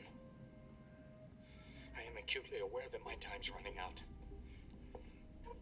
And I hope and pray, by making this recording and bringing the truth to light, that I can restore some small shred of honor to my name. All of Raccoon City's suffering began with the release of a biological weapon known as the T-virus. My employer, the Umbrella Corporation, engineered this virus. And they ordered my team to develop a vaccine, which we did. Now, I keep samples of this vaccine here in my office. The rest of it is stored underground. But those sons of bitches in the board, they want to destroy it. They don't want the world to know what they've done. So they're trying to erase all evidence that the virus ever existed. Now, I'm not a fool. I know they don't want me to...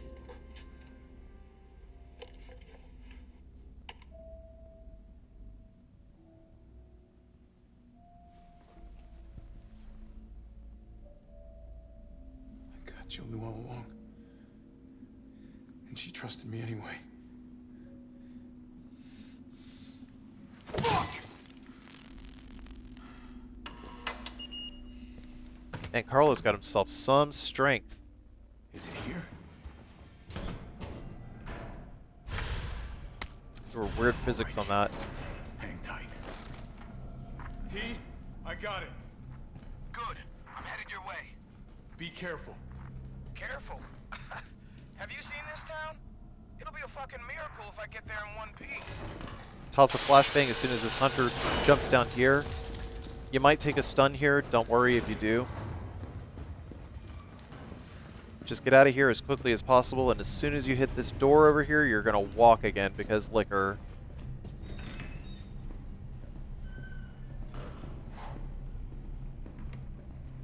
Just get nice and slow to the right over here, and...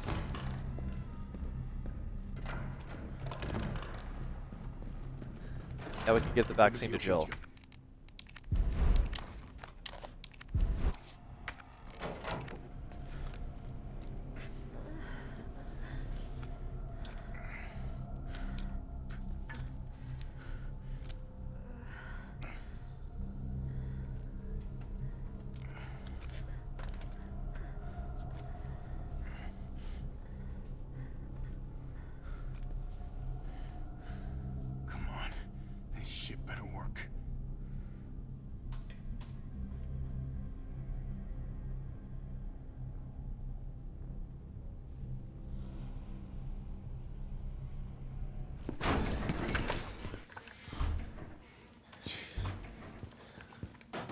Tyrell, what the hell happened?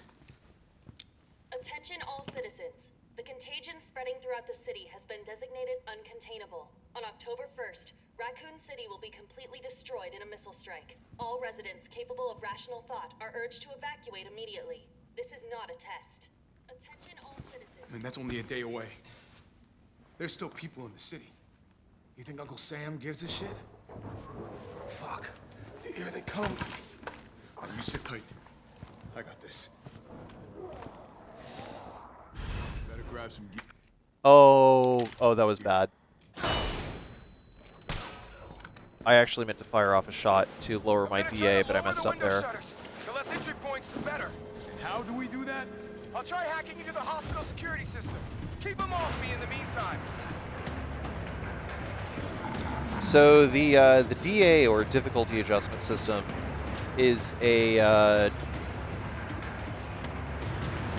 basically the better you do at the game, the higher your DA level, and the harder the game gets. And the worse you do at the game, so like missed shots, take hits, stuff like that, the lower your DA level goes, and the easier the game gets. Speedrunners manipulate this all the time because generally lowering DA is part of the route. As soon as this guy pops in, we're just gonna shoot him in the head.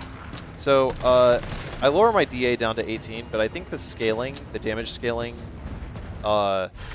maxes out at like DA 15 or 16, but we have been at a steady DA 19 throughout this whole run. DA 19 being average Inferno DA. Not much you can do about that. So these guys, they all die in 6 headshots, roughly 6 headshots. After the first hunter pops in, then they will take one more shot, every single one of them. So I like to stand here because this gives me a good angle to nail headshots on all of them. And if I hear a guy plop down behind me, then I will just start shooting him in the head. So we'll reload there, and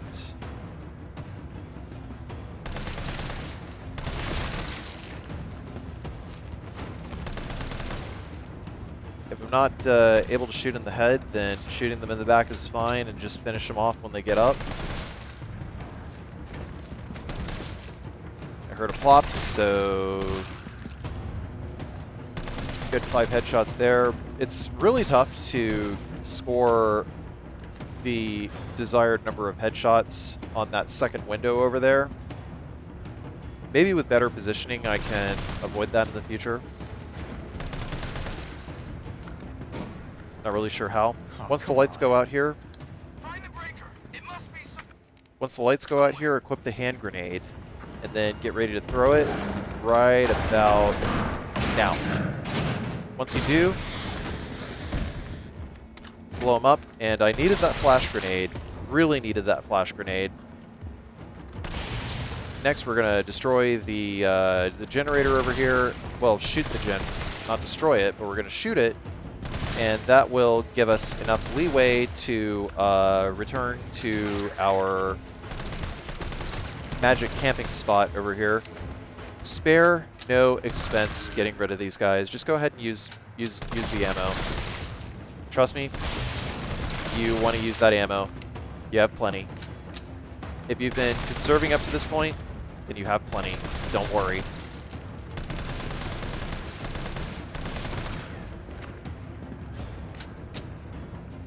But also got to pay attention to around the pillar, which is like close to the door with the barricade over there. So keep scoring headshots. The lab coat zombie in the back there has a tentacle, and then sometimes these guys will just sprout tentacles. Just shoot them in the body to get around them. Don't mess around. Don't mess around with these tentacle zombies. Eliminate them as quickly as you can. And if they're at 0 HP and they're down, then you have to fire off one more shot at the parasite in order to kill it. We're going to keep shooting until we eventually see until we see a female zombie with a blue top. And when we see the blue top, then that means that a hunter is going to come through the window very soon. But I think I actually got a late cycle for that one.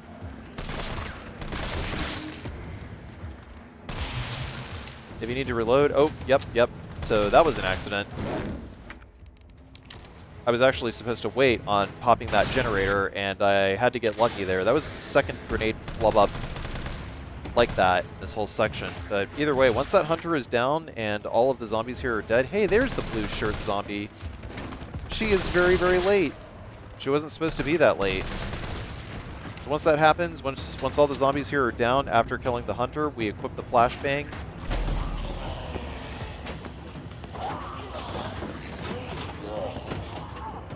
Uh-oh, had a little bit of a hair glitch there.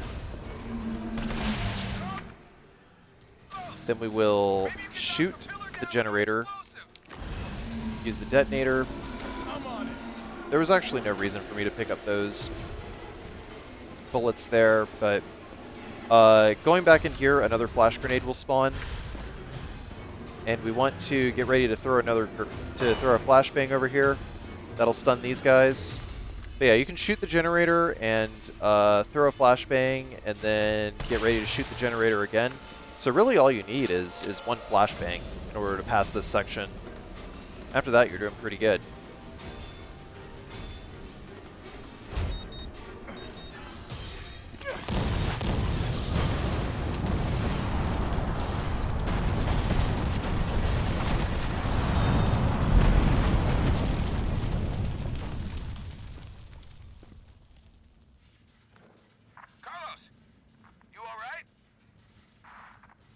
close.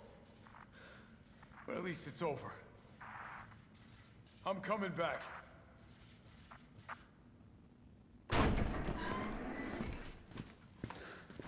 Vaccine's the real deal. Good. You going somewhere? You damn right. What do you think you're gonna do? Whole city's about to be microwaved. Come on, man. Call the government. Tell them we found a cure. You stall for time. Ballsy motherfucker.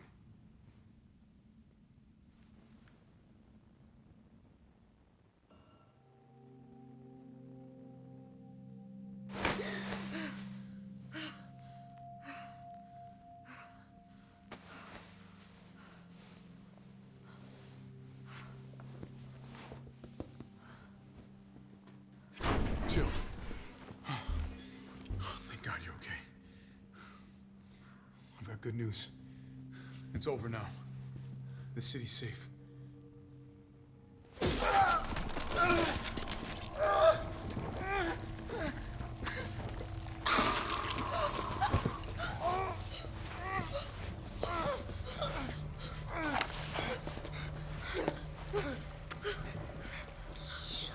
Jill. It's the only way.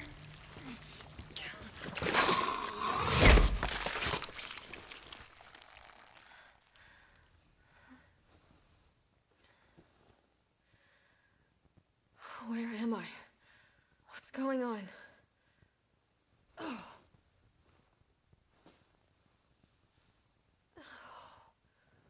Attention all citizens. The missile strike on Raccoon City will occur in just hours. The payload is designed to eradicate all biological material. You will not survive if you remain in the city. October 1st. Evacuate now. Repeat. No. Evacuate now. Can't be. This is not a test.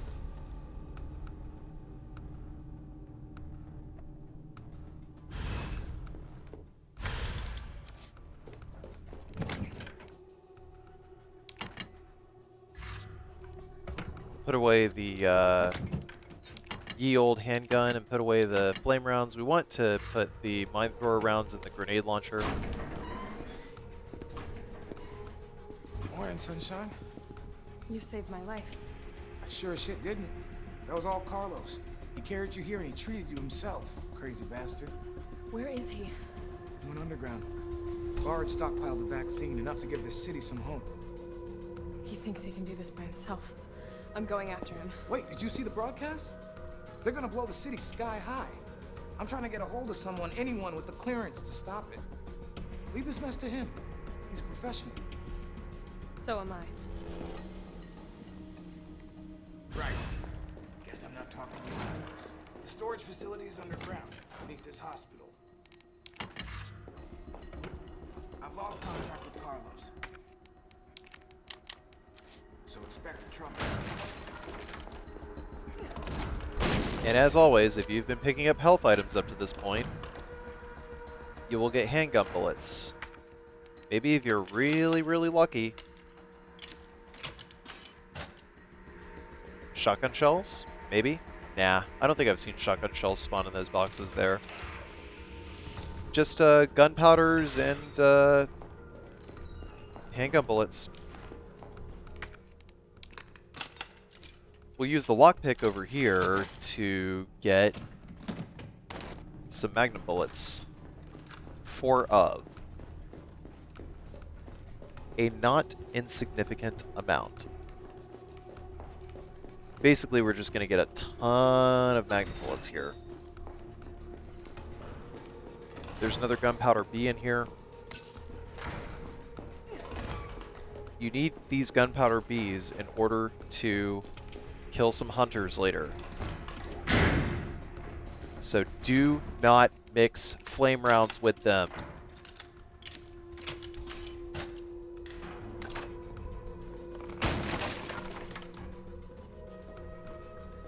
So pay attention to where this hunter is facing. If you're in here, then the hunter will just like return to his tether. So I did that and got him to turn in the opposite direction so I could just slip right on past him. Funny enough, lunging actually does not make a sound. You might be surprised to know. So you can do it in, like, the same room as a liquor and generally be safe. Although I have had liquors aggro when I use it, so maybe not completely safe. Depends. I definitely messed up there. I was most certainly supposed to use shotgun shells there instead. But I wanted to try to conserve some ammo because I had a lot of handgun bullets.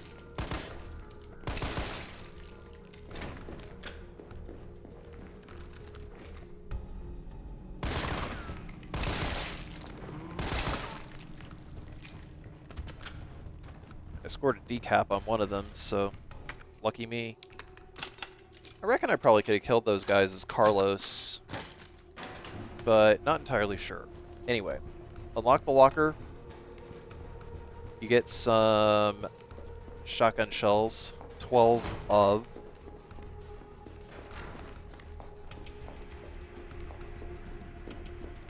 The room coming up is one of the reasons that we want mine-thrower darts in the grenade launcher, because that hunter that we dodged earlier as Carlos is now crowding that door.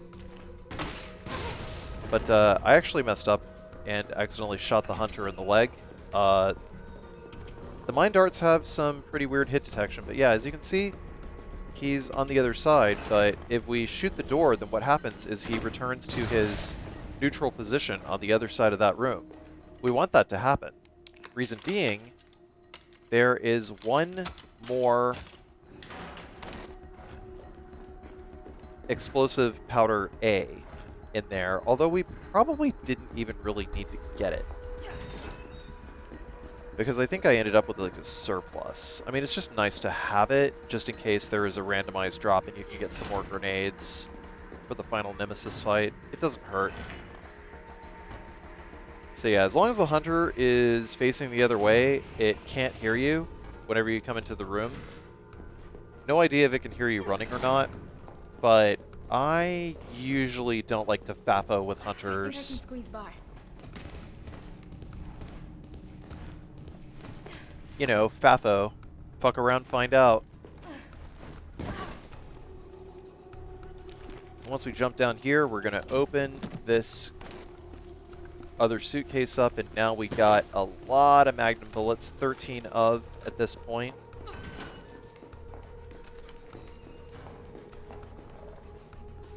As soon as we open the door here, we're just going to line ourselves up and then lunge, lunge, lunge. And if he aggroed us, he'll be going back to his tether anyway. It's just funny going through the glass there at the emergency entrance. Just causes him to return to his tether like that. This game is such a rush job. In that case, pretty fortunate. So we're going to line ourselves up here. That liquor is going to detect us, so we're going to dodge past him and just go full on aggro. I don't really think that there's a safe way to go about killing that liquor. Maybe some grenades with Jill, but I'm not sure. I decided to go ahead and poke this pale head over here to get him to come through the door. We want him to bust through the door so that we can run around. And that gives us a clear shot to some gunpowder and a long elevator going down.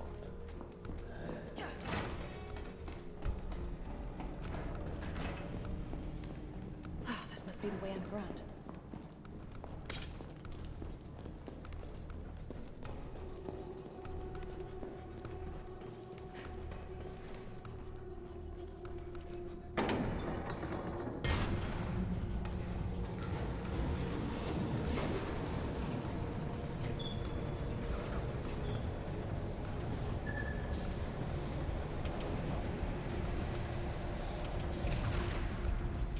How is it no one in the hospital ever noticed all this?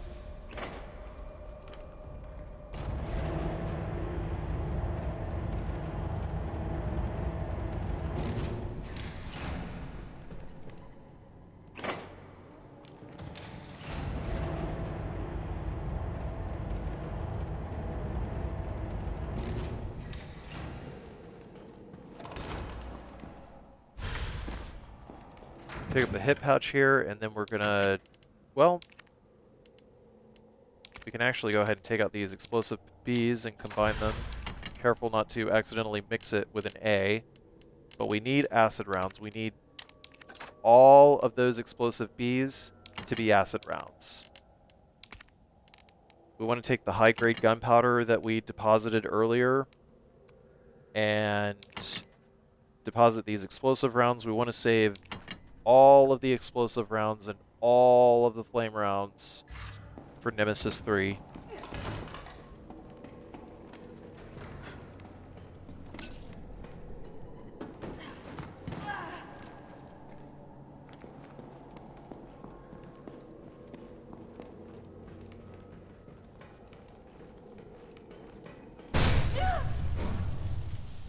I must admit, I respect your tenacity, but I'm afraid our games end here.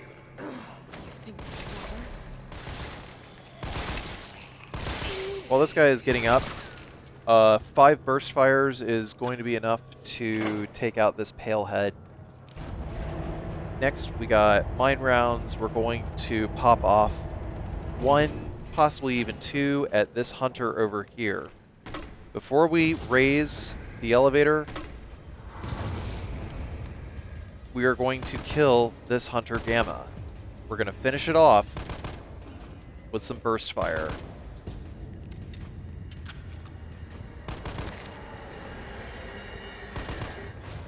Of course, we get that hard stun, finish it off by popping it in the mouth a few times. And once that's done, we're going to use handgun bullets on the crates over here. Do not pick up the fuse. Do not pick up the fuse. If you pick up the fuse, then some zombies that we have to kill, some tentacle zombies that we have to kill, will wake up early. Trust me, do not pick up the fuse. All will be explained in a little while. You can't pick up that fuse over there either because Nikolai just... yeah. Now we're going to go over here, blow this guy's head off.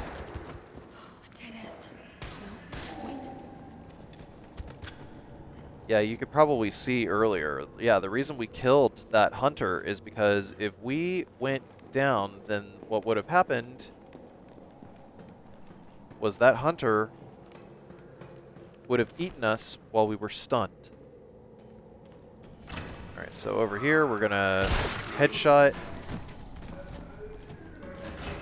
And then once we headshot that zombie, that lures the pale head in there forward a little bit. So once we exit, the pale head is going to return to its tether, except it's going to be facing the other way. And by doing that, it makes it easier for us to sneak up behind it, shoot it in the leg, and then get ourselves into a place where we can cheese it from the other side of a door where it cannot follow us.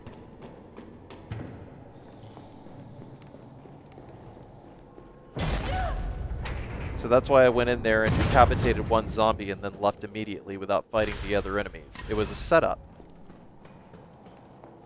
So that's the first fuse that we're going to grab, and then there's going to be dogs, and they all leap out with exactly the same animation. That's cute.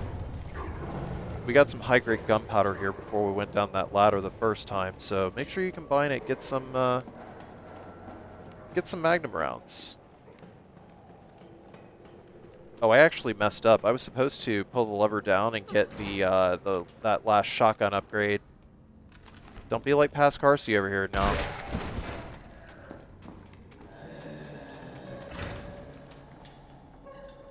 Yeah, if you pull that lever down, then you can open a briefcase once the elevator hits down, and then get a shotgun upgrade.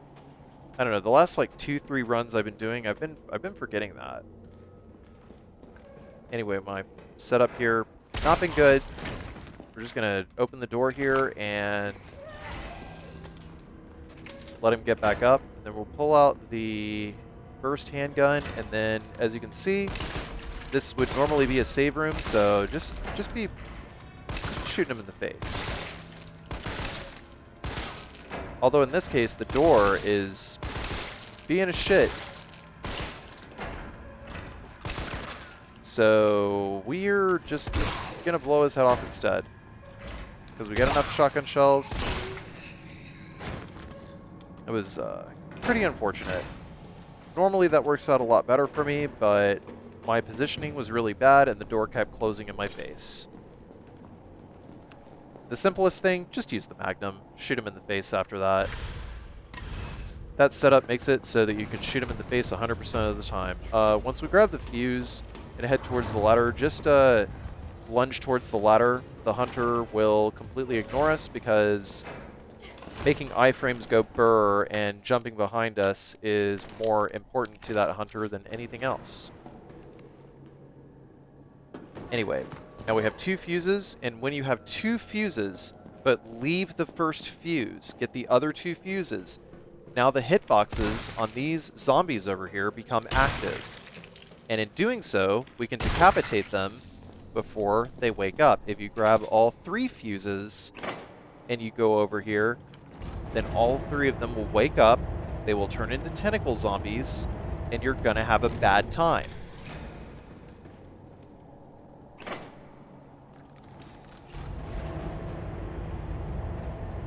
Now, god damn it, I hope you've been listening to me up to this point. Alright, here goes.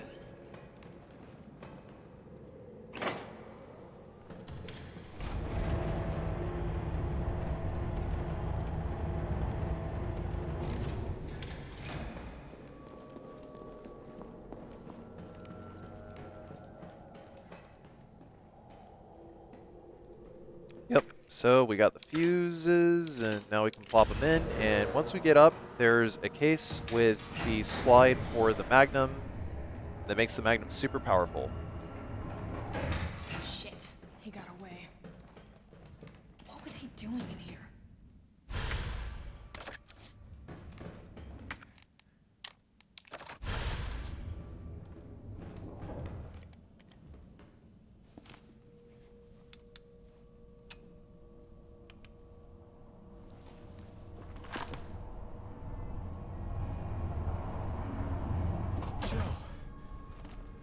Tyrell. I got through. They're willing to negotiate. They'll call off the strike if, and this is one big-ass if, we can deliver the vaccine to them before they launch. How long do we have? Hours, maybe. Then let's not waste one more second. This way.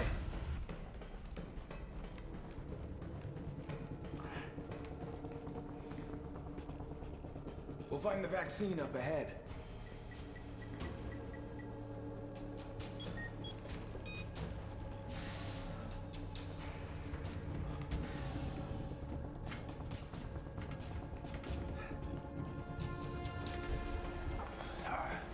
Sure you don't need to stop? Stop and do what? I got your back. All right, let's get this done.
So we've made it.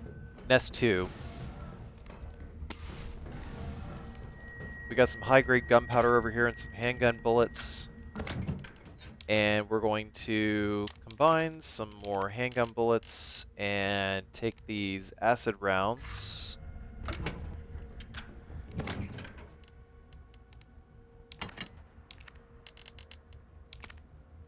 We're going to be very, very careful not to combine any grenades, because if we combine grenades, then it will mess up our ability to use the grenade launcher whenever we need to fight hunters later. So bear that in mind.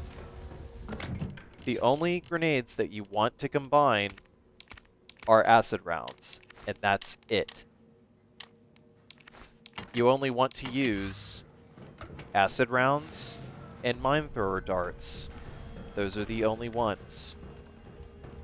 At the top of the stairs here, we'll whip to the left immediately, decapitate her, and then we'll go towards the stairs, and then we'll take the burst fire handgun. And then we're going to wait for this pale head to hit the stairs. He'll slow down. Try to aim for the chin, because that's where his head will jerk back the most. And if done correctly, you'll take him down pretty quickly. And if we're lucky here, yes! If you've gotten all the healing items up to this point, or most of them,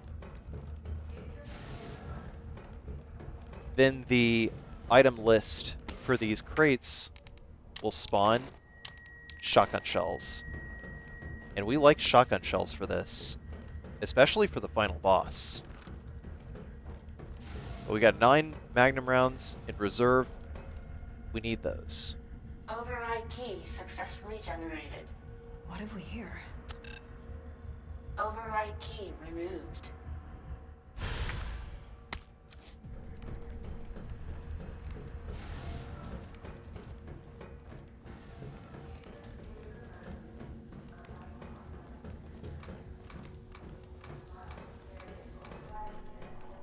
Now, as soon as we use the override key to open this door, we are going to proceed very slowly. We're not going to open, we're not going to go through the door yet. We're going to focus shot that at the top, and as soon as we get in here, we're going to move in a little bit, focus shot that pale head on the bottom. And then we're going to focus shot this pale head coming down the stairs. And then we're going to focus shot this guy while he's completely unaware. We're not going to go up the stairs to the left here, because I think if we go up the stairs on the left and pick up the one vaccine part, then it's going to result in us getting another pale head. Anyway, you want to headshot this guy, because that pale head will spawn a tentacle. And we also have acid rounds here, and we got another gunpowder explosive B.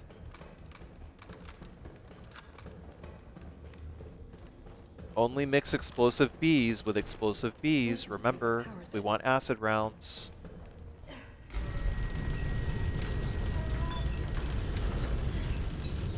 We need as many acid rounds as we can get our hands on, because this section over here where we're fighting 5 hunters is absolutely miserable if you do not have the right ammo.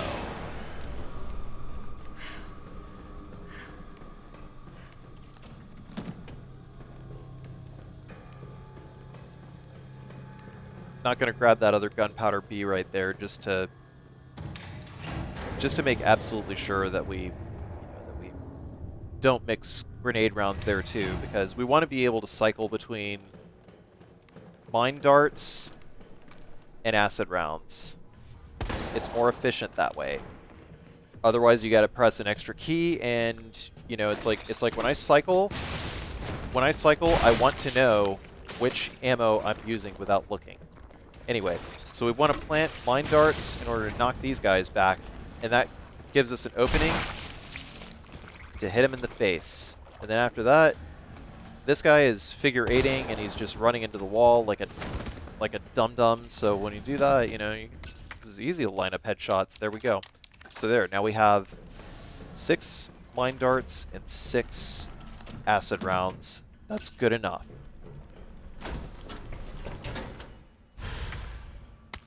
Okay, this looks like I might be using vaccine development. So we'll start with acid rounds, make sure those are in the grenade launcher. The idea is to hit each hunter with an acid round, and then finish them off with mine darts. Or at least that's the case with the first 2 hunters. I will try to explain. So, the first 2 will pop out. This guy's going to roar at us, and while he's roaring at us, his buddy's going to go up behind, and then you hit him with an acid, and then use 2 mine darts, 1 on each hunter, and then switch to the acid rounds immediately. We'll shoot the first one, and then while Jill is clicking the second shot, we will fire at the second one, and then just shoot mine rounds, just shoot all of the mine rounds, okay? And as soon as this third guy pops out, we're going to switch to acid rounds immediately, and then just melt them. And that's it. I actually ended up with 2 extra acid rounds, but it doesn't matter which one you end up with extra. Acid rounds do more damage against the hunters, but you just kind of want to switch in between shots. But as long as you use an acid round, then it will result in a hard stun against the hunter. Acid rounds are the only ammunition that can save your ass in this fight.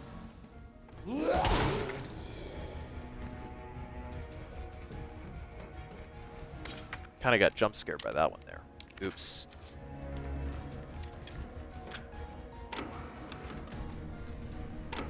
But yeah, that's exactly why we do not mix grenades.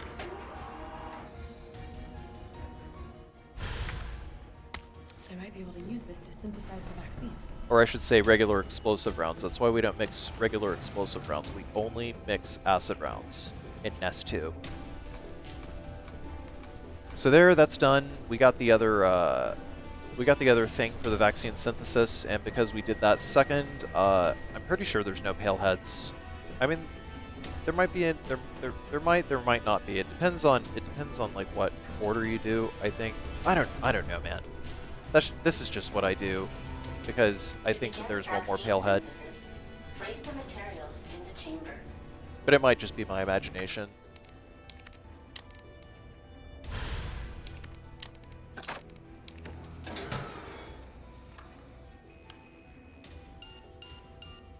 Mid, high, low. Synthesizing vaccine. Yes. Synthesis complete. Please remove the vaccine canister.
Alright, so preparing for the final battle.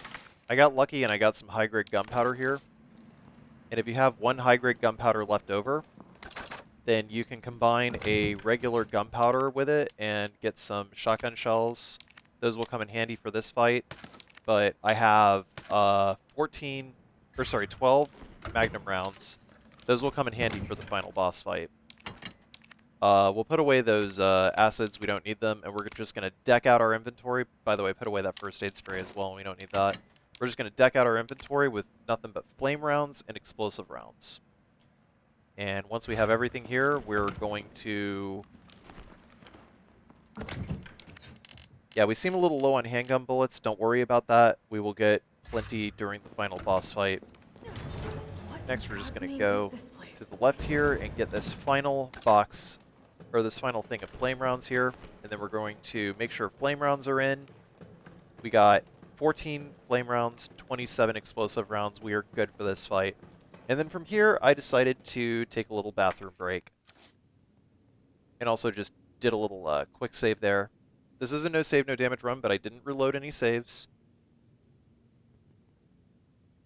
I decided to not open the pause menu specifically so that you could see that everything was still going in real time. I just stepped away to go take a pee because my nerves were pretty high right about now, as you can imagine. This was only the third time that I got all the way up to this point without taking any damage. And I wanted to make sure that there were no distractions. I think I'll plop an ad break over here. Seems reasonable.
Nikolai, don't!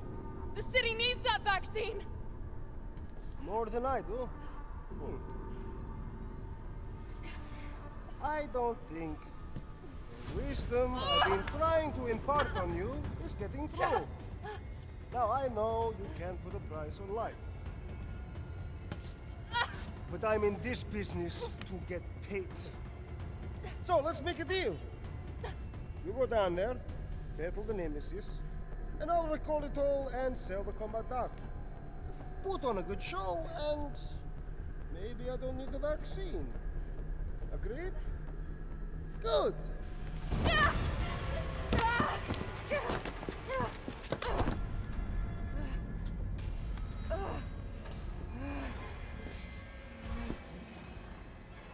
Alright, ready to go. So hit him with a flame round, same as in the previous fight. Flame round will stun him immediately, and after 5 shots, he will do a jump forward. So get ready to move backwards immediately, and also get ready to, dodge whenever he does that. We'll equip the, or get the shotgun shells over here. We want to get these shotgun shells, and after 10 shotgun shells, we need to reload. Jill, is that you? Carlos? You're okay. Let me spot for you. Good idea. Make absolutely sure that you've reloaded the shotgun up to this point, and then pull the flame rounds again, then hit him. And now we're going to cycle between 1, 2, 3 explosive rounds. Now we're going to pull the flame rounds again, hit him again, get him on the fire proc. 1, 2, 3. And on the third round, we're going to go flame, explosive, explosive, then pull the shotgun because he's going to do a tantrum right here. And then we're going to reload the shotgun again, just in case. And then we're going to pull the explosive rounds. This door is going to open. Pow! And then the other zombie over there, we're going to lob a grenade over there. Pow! And then we're going to hit this wall over here so Nemesis can't get us. And now we're going to shoot him with a flame round. And then 3 explosives again. We're going to force him back towards these zombies over here. Equip the flame rounds again. And we want to angle the grenade to the right over here so that way we can make sure that the blast radius hits the zombie.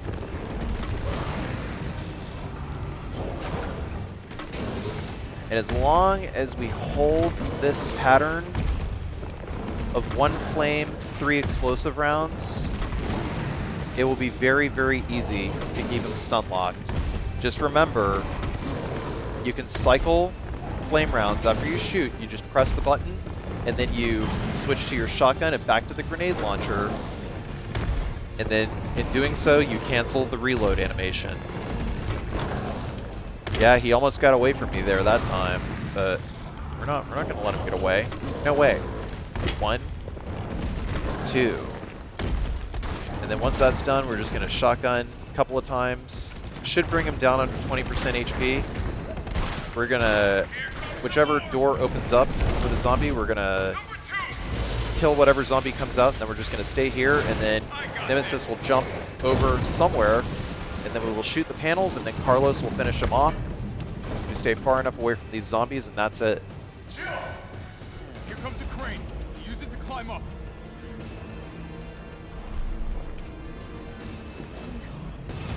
Come on. Come on. Jill, get back!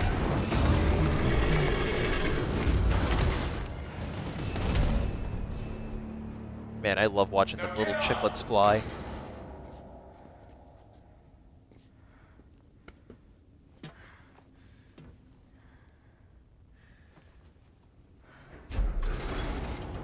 I'm gonna melt this fucker into mush.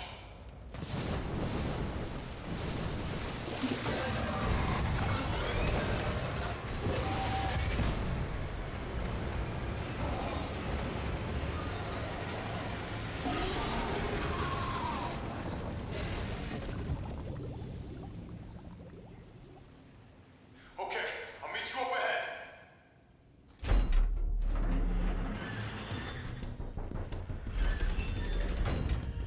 Nikolai, where did you go? So with that route, I have to get that vaccine back. with that routing for that fight, I was able to make it all execution based. So we're going to put everything away in order to make the weapon swapping easier. We're going to put everything away except for the handgun bullets, and the magnum and magnum bullets. That is it. We'll open with the handgun.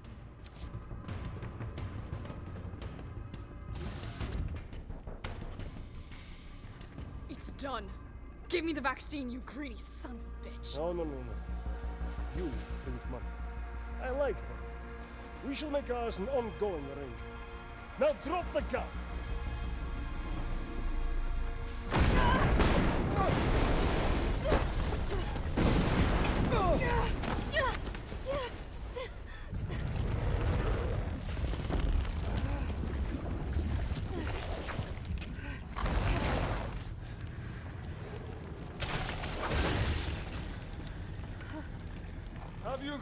Have you ever seen anything so incredible? The data on this would be worth millions. But, you know how it is. City's about to explode, and you can't put a price on life. Good luck! Nikolai! Jill! Go after Nikolai! He's got the vaccine! What about you? We're running out of time. I've got this. I know you do. Look, just so you know, this is the last fucking time.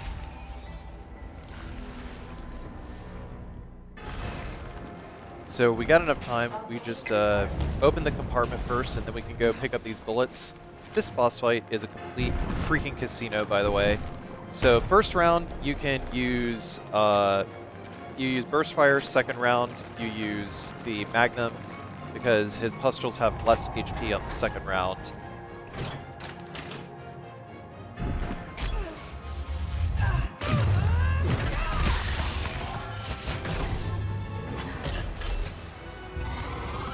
Cooldown in progress.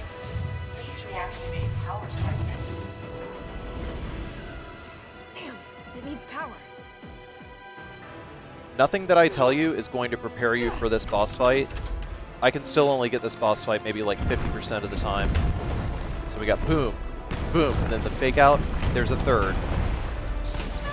And then we'll destroy 2 pustules. And unfortunately, 4, 5, 6, 7, and the fake out, boom.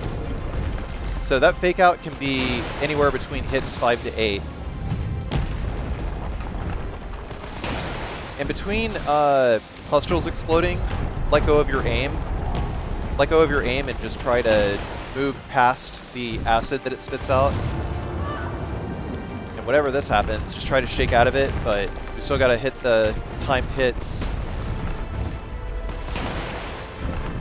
Almost got hit by acid there. Gonna get as far away from that as I can, and then reload, and then... It's lucky. Uh-oh. 2, 3, 4, and then there's the fake out on number 5. Like, the fake out can happen on hits 5 to 8, so on the first 4 you can just dodge, you can just expect the same tempo.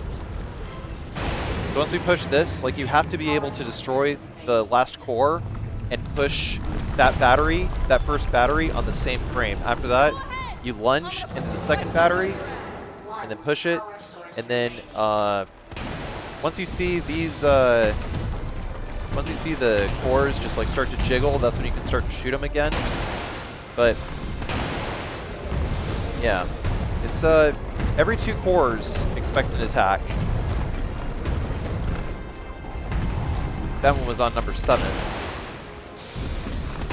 You know, I think GTX-san might have actually been right about the Magnum causing the pustules to throw acid a lot further. Anyhow, I got mad lucky here. So I got the 2 cycle, and I was able to destroy all of these guys without getting hit by acid. So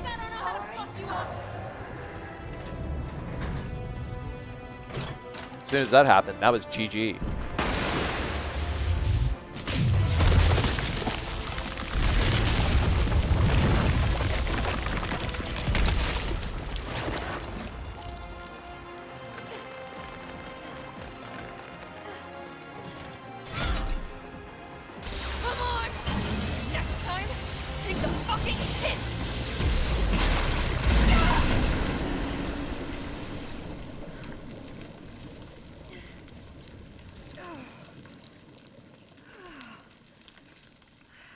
But yeah, like I said, nothing can really prepare you for that fight. So you just have to learn the rhythm of all of his attacks, know where he can fake you out, and just try to do your best to avoid getting hit by the acid, because the acid is where Nemesis will just straight up meme you. Like, if you get hit by acid, then you get stunned, especially if it's a direct hit, because once that happens, like, forget about it. You're done. You're toast. Not only do you take 8 HP worth of damage, but you'll be hard stunned, and he will slam you to death. Either way, at this point, I can still catch him. man, I was so happy. And if you end up getting a 3rd cycle, you have to use burst fire.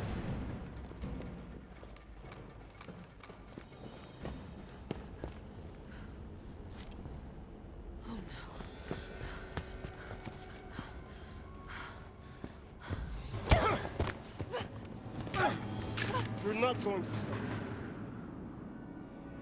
Promised you this, didn't I? No! any idea what you've just done? Oh no, don't care. My client ordered me to reduce Umbrella to rubble. 10 minutes until missile Ah. impact. The missile has launched. And that is my cue. Goodbye, Miss Valentine. Shame you didn't listen to me when you had the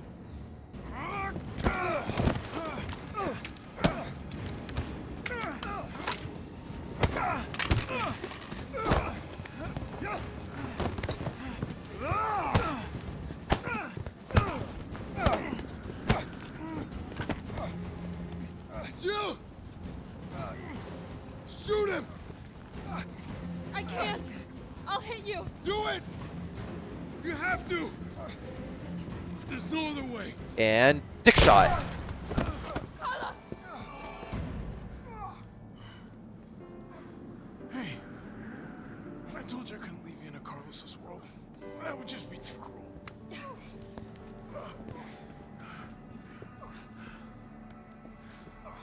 What about him?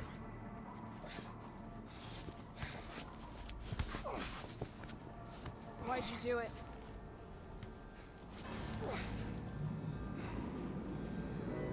There's a price tag for everything. Even letting the world burn. Who are you working for? I'll tell you, if you get me out of here. I'll pay you whatever you want. You're a fool. You're a fool! If I die, you'll never find out the truth. I don't mind a little detective work.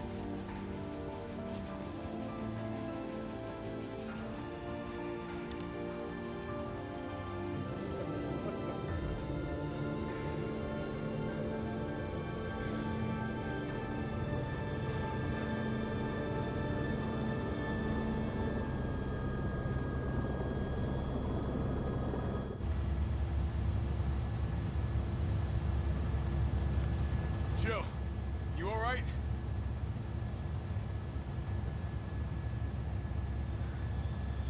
There it is.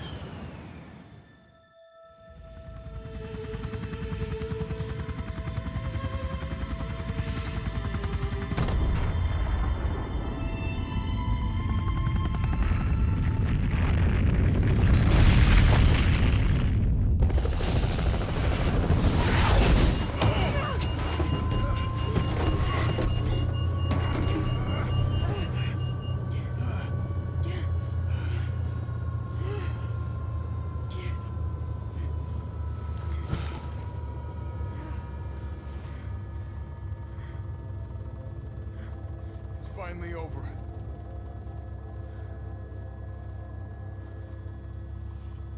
So long, RC.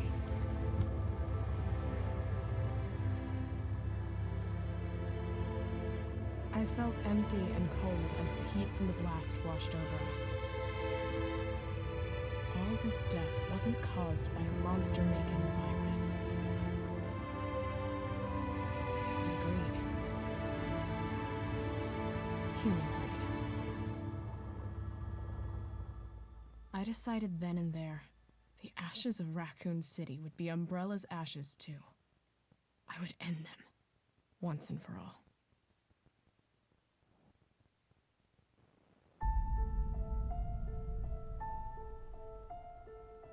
So that was Resident Evil 3 Remake, no save, no damage, S rank on Inferno. The requirements for S rank on Inferno is to get under 2 hours and use 5 or less saves. So now that that's been done,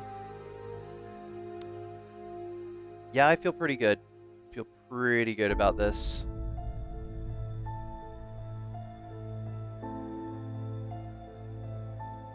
I want to give a huge shout out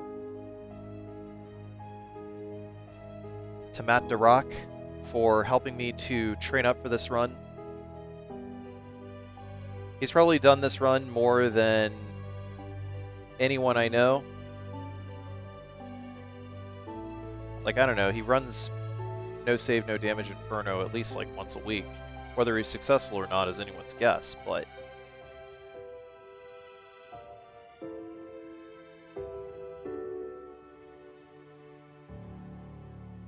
still, if it wasn't for his help, I wouldn't have made it. So, thank you, Matt. And I also want to give a shout out to C. Daglish for doing the viewer requests that kind of set me down the path of actually like trying this again. Appreciate it.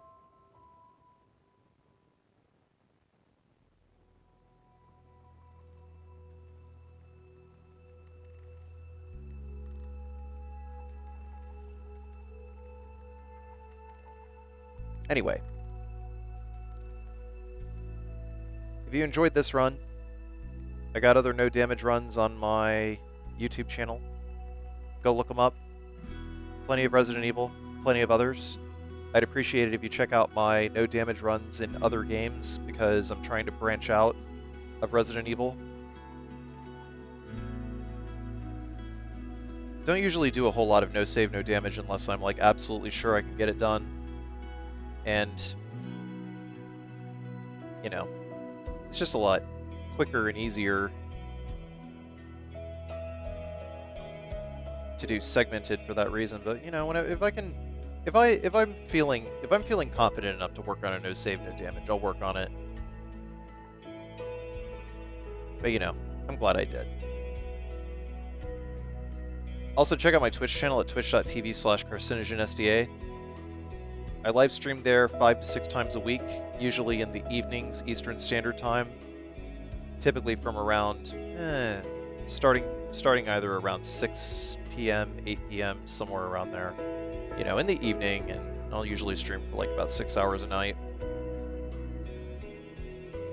If you want to support my bad challenge run habit, you can do so on my Patreon at patreon.com/CarcinogenSDA.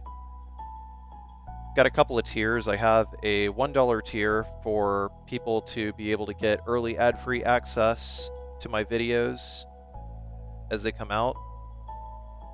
And I got a $5 tier for the work in progress tier, and that is where I will record commentary for individual segments and post them up before the final video is ready to be edited, cut together, and you know, you get the full cut of the run.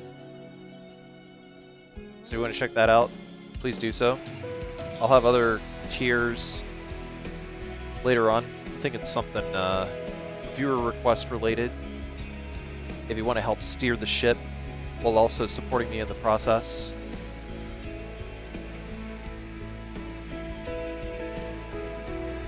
I like to give things back in return for what people give me, so appreciate you guys.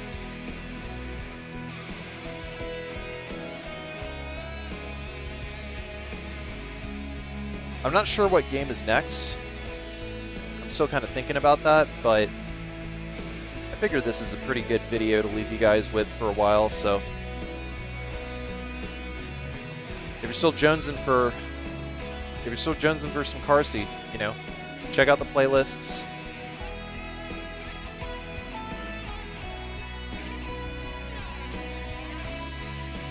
Who knows, you might even find a game that you think is pretty cool looking.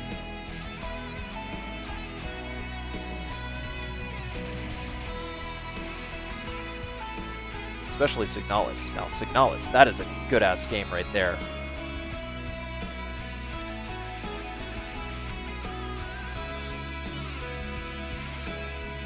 Anyways, until next time, thank you all for watching, and see you all next video. Bye for now.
Final time is 1 hour, 51 minutes, and 37 seconds. Reminder, this is not a speed run. If this was a speed run, then it would have been under an hour.